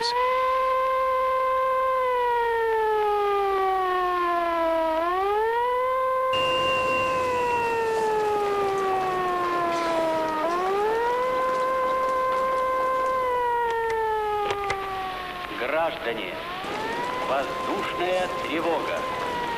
Говорит штаб гражданской обороны. Воздушная тревога. Воздушная тревога. Воздушная тревога. Если вы, находясь дома, услышали сигнал воздушной тревоги, возьмите заранее приготовленный запас продуктов и индивидуальные средства защиты. Не забудьте личные документы.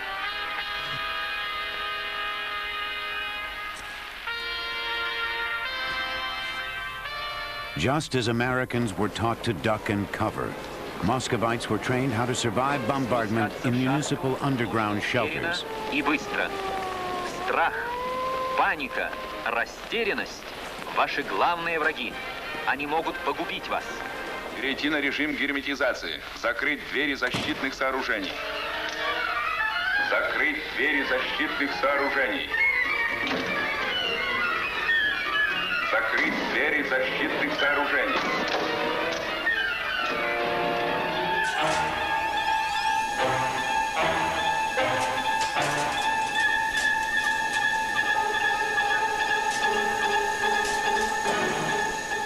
Security became a national obsession as the world stood on the brink of an even more frightening phase of the arms race.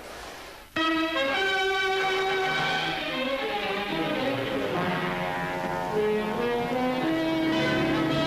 Pacific is the chosen proving ground for the United States H-bomb experiment, here amid vast ocean spaces far from human habitation. In November 1952, on Eniwetok Atoll, the Americans prepared to detonate the world's first hydrogen bomb. In less than a minute, you will see the most powerful explosion ever witnessed by human eyes. The blast will come out of the horizon just about there. And this is the significance of the moment. This is the first full-scale test of a hydrogen device. If the reaction goes, we're in the thermonuclear era. 8, 7, 6, 5, 4, 3, 2,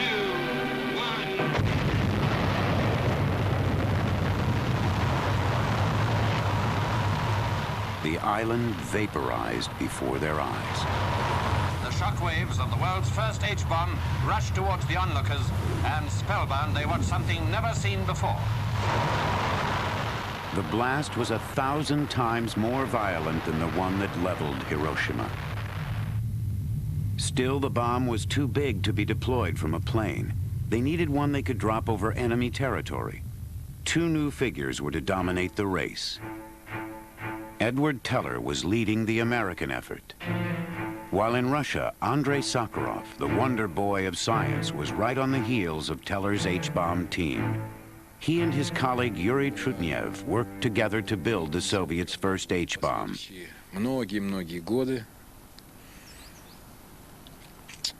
Атмосфера была очень творческая. The atmosphere was very creative. Fresh ideas were valued, and somehow the way it went was that the young specialists who had arrived here worked with enthusiasm, and the fresh ideas came tumbling out. A few months after the U.S. blast, the Soviets prepared to test Sakharov's latest bomb, which used a compound of lithium and a form of hydrogen called deuterium. Sakharov was confident his design was better than the U.S. bomb because the Soviets had seen American plans, courtesy of their spies. Зельдович разбирался с теми материалами, которые... Zildovich was the one who examined the materials, which, it subsequently turned out, were Teller's work. После анализа, проведенного Зельдовичем... But after analysis by Zildovich and his colleagues, they turned out to be flawed. But in March 1953, the test was aborted as history intervened. Stalin died. His secret police chief, Lavrenti Beria, who'd been running the atomic program from the start, made a bid for power and lost out. Nikita Khrushchev emerged as the new Soviet leader. He had Beria executed. Many of Beria's agents at the secret police headquarters lost their jobs or were condemned to prison. But scientists working on Russia's atomic program were spared a similar fate. They were simply too important to lose.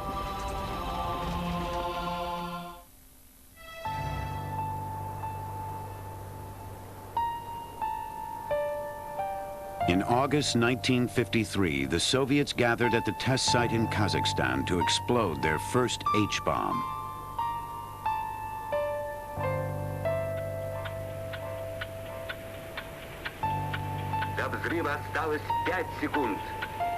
Although it would be dropped from a tower, Andrei Sakharov's bomb was small enough to be carried in an airplane, and that was something the U.S. had not yet achieved. 2 секунды. 1 секунда.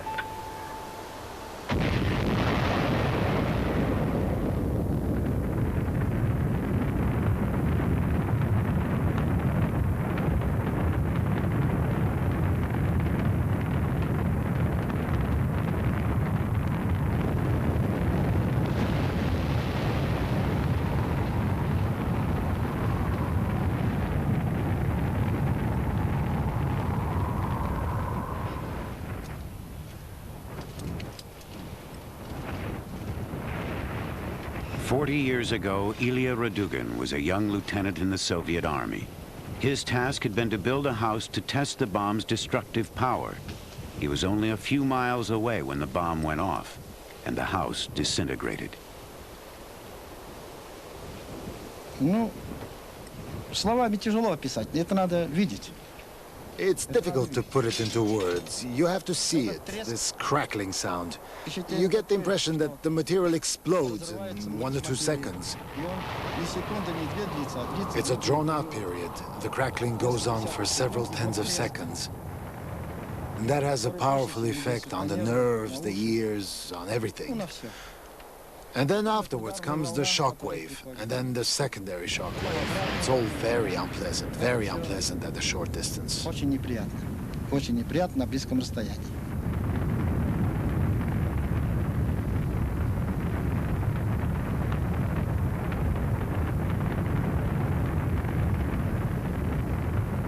The success of the bomb caught the U.S. off guard.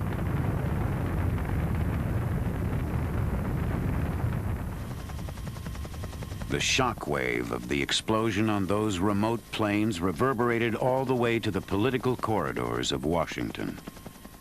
The U.S. really had underestimated Soviet progress. The bomb was tested 3 years before the CIA estimated was the earliest it could be tested.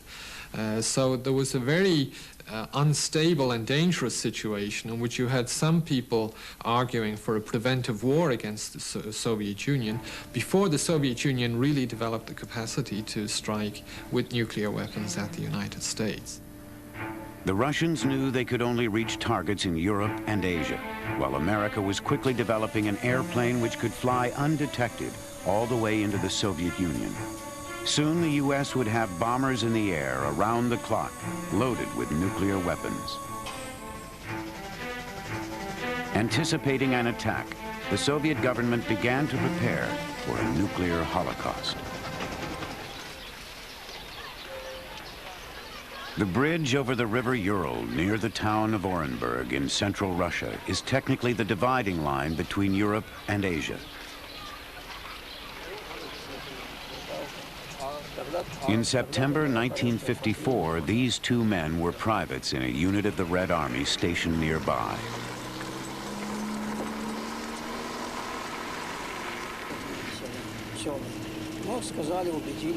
They were told to report for special maneuvers near the town of Totsk, some 50 miles away.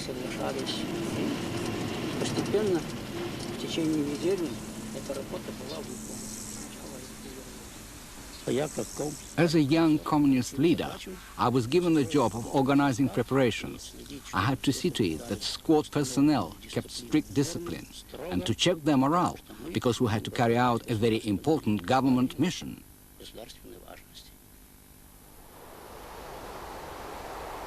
The area had been chosen because it had some similarities with the Fulda Gap in West Germany, where Soviet forces planned to drive through NATO lines in the event of war. The events to be played out there would be kept secret for decades.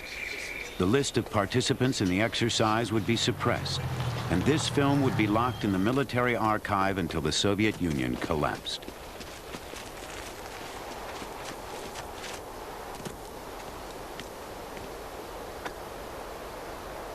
Some of the preparations were to be expected. Trenches had been dug across the plain, as though for an infantry battle. Tanks were left camouflaged, and aircraft positioned for takeoff. More unusual were the livestock tethered around the battlefield in the autumn sun. It was a rehearsal for nuclear war. An atomic bomb would be exploded over the site, and tens of thousands of men, divided into two camps, would be sent in to fight a mock battle. Military chiefs from communist countries all over the world turned up to view the event. The code word to start the exercise was «Молния», or lightning. Подается сигнал «Атомная тревога», который дублируется с наблюдательных пунктов командиров соединений, частей и подразделений. Молния! Молния! Молния! 9 часов утра такая команда. The command came at 9 o'clock in the morning, September 14th. Enemy air attack, and then atom, atomic alert. That is an atomic attack. We took to the trenches and we took cover. For some 25 to 30 minutes we remained in the trenches, waiting for the next signal. Дальнейшего сигнала. Приближается к цели. Атомная бомба брошена. Полет бомбы продолжался свыше 40 секунд.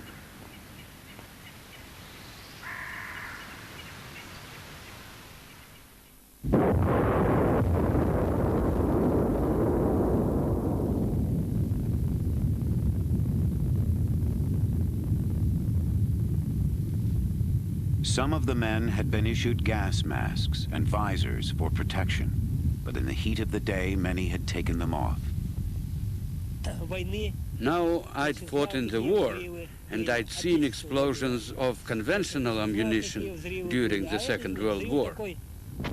But that explosion was very sharp, very abrupt. And when the explosion went off, there was a blinding lightning, so to speak, a powerful beam, a very powerful beam. Of course, we covered our eyes with our hands, as we had been told to do. We crouched in the bottom of the trench. This was followed by a sensation like an earthquake. It was as if we were on board a large sea-going ship where the ground rocked.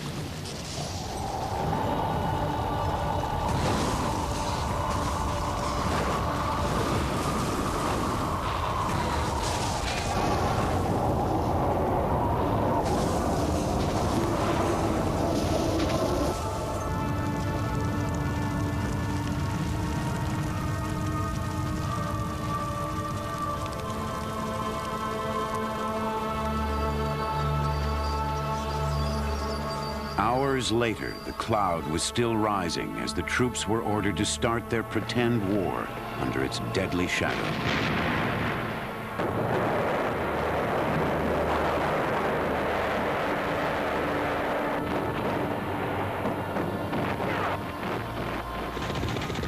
Поступил сигнал по машинам. We received the order to break cover, board the trucks, and move forward to the firing position, the site of stage 2 of the exercise, followed up by an attack on the enemy defensive positions. The moment we got out of the trenches, we saw a gigantic mushroom cloud rising in the distance.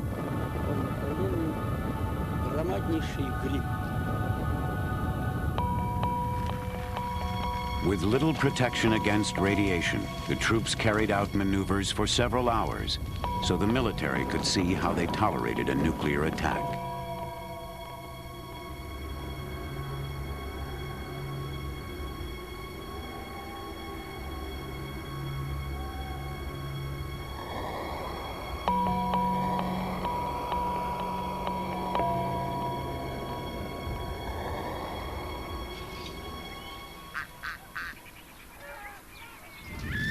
Then, as now, people lived and farmed in the countryside surrounding the test site.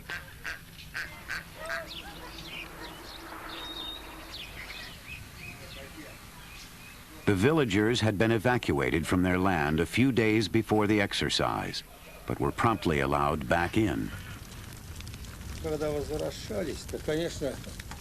When we returned, the village was still burning. There was military equipment ablaze. The fire engines were putting the fires out. Bulldozers were working away. But they actually allowed us to eat everything right away. We'd got cucumbers, tomatoes, melons in our vegetable gardens. And when we got back, all this vegetable crop was ripened. The tomatoes and such, they were all red. And they said, go ahead, you can eat everything. It's not dangerous. Of course, we and the children began eating. In the decades following the test, the government seemed to ignore the fate of both villagers and soldiers. Sworn to secrecy about the mock battle for 25 years, the veterans were not able to help their doctors diagnose the causes of the mysterious illnesses they would later develop. Of the 40,000 soldiers at Tatsk, only some 1,000 are still alive today. Ну, в общем, я понял, что дела пошли на поправку в сравнении с тем, что было. At the hospital in Tatsk, Dr. Nikolai Sidorov fought opposition from his superiors to track how the local population fared. In the 1960s, there was a definite explosion of tumorous illnesses in both the region and in the whole province. I should mention here that at the end of 1991, we had 28,000 people suffering from tumorous illnesses in the province, and this trend is growing stronger every year. If we compare the statistics relating to 1950 with those for the current years, we will see that the number of cases has gone up 500%, and the mortality rate has gone up accordingly as a consequence.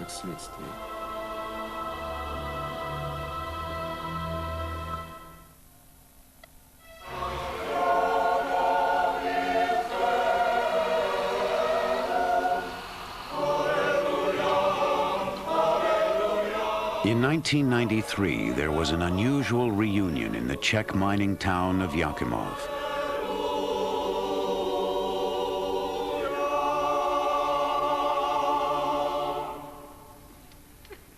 Back in 1950, these men were political prisoners of the new communist regime in Prague. They became victims of the Soviet arms buildup.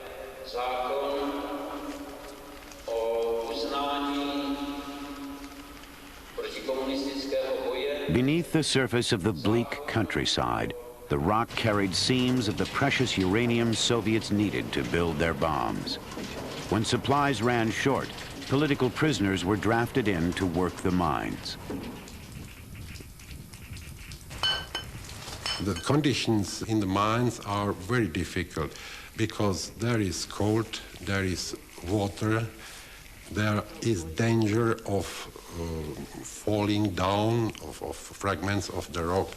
And then also, especially in the uranium mines, there was radioactivity because it was the radiation either from the ore veins, from the uranium ores, or, and it was far more dangerous, the breathing of radon, of the gas radon.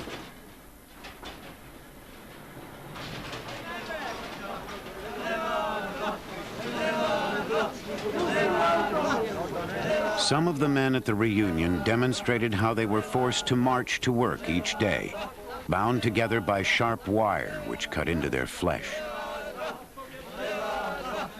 Many of their fellow political prisoners died while working the mines, of illness, suicide, and injury. 24 were shot down while trying to escape.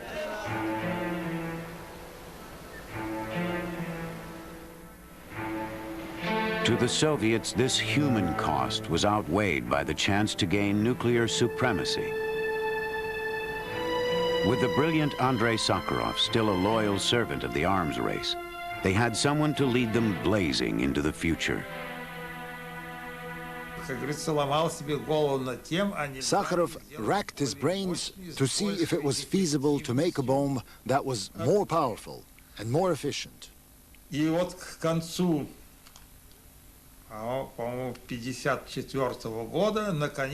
Towards the end of 1954, there was an idea for a new type of hydrogen bomb on a far more economic and efficient principle. The device carried in this plane in 1955 was, to that date, the most powerful bomb ever tested. It was called Sakharov's third idea.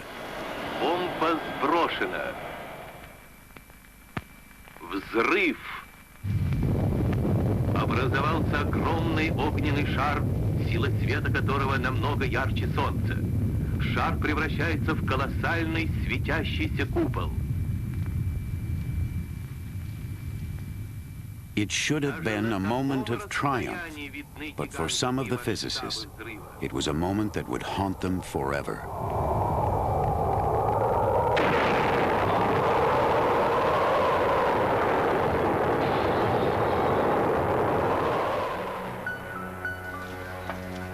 Igor Kurchatov, the man who had led the Soviet team from the start, returned to Moscow 2 days after the explosion, appalled by what he'd seen. Kurchatov was terribly depressed by everything that had occurred. I asked him, how did it all go? Was it difficult? Very difficult, he replied. And from that point on, he devoted himself completely to peaceful applications. In 1958, Kurchatov made a dramatic plea to the Supreme Soviet.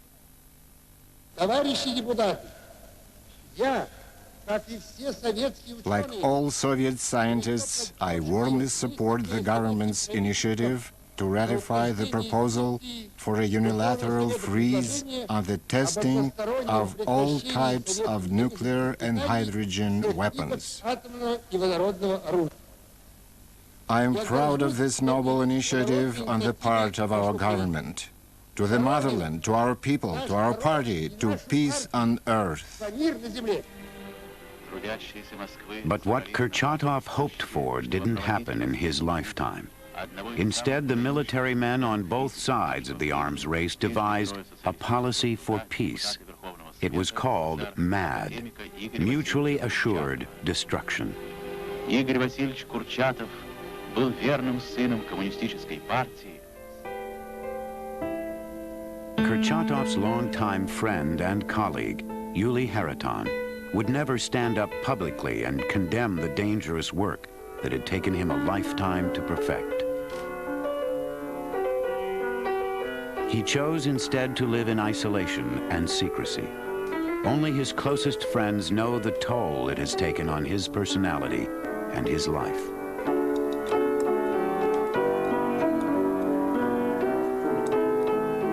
When he was young, he liked to dance, to sing, to go to theater, to have many friends.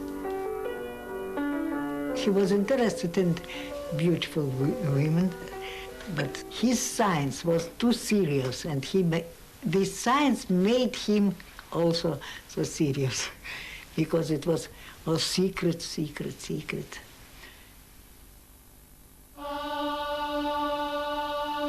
And Andrei Sakharov, the genius behind the Soviets' hydrogen bomb, sacrificed his career as a scientist by taking a very public stand against the arms buildup. He became communism's most famous dissident, a role Sakharov continued for the next 30 years.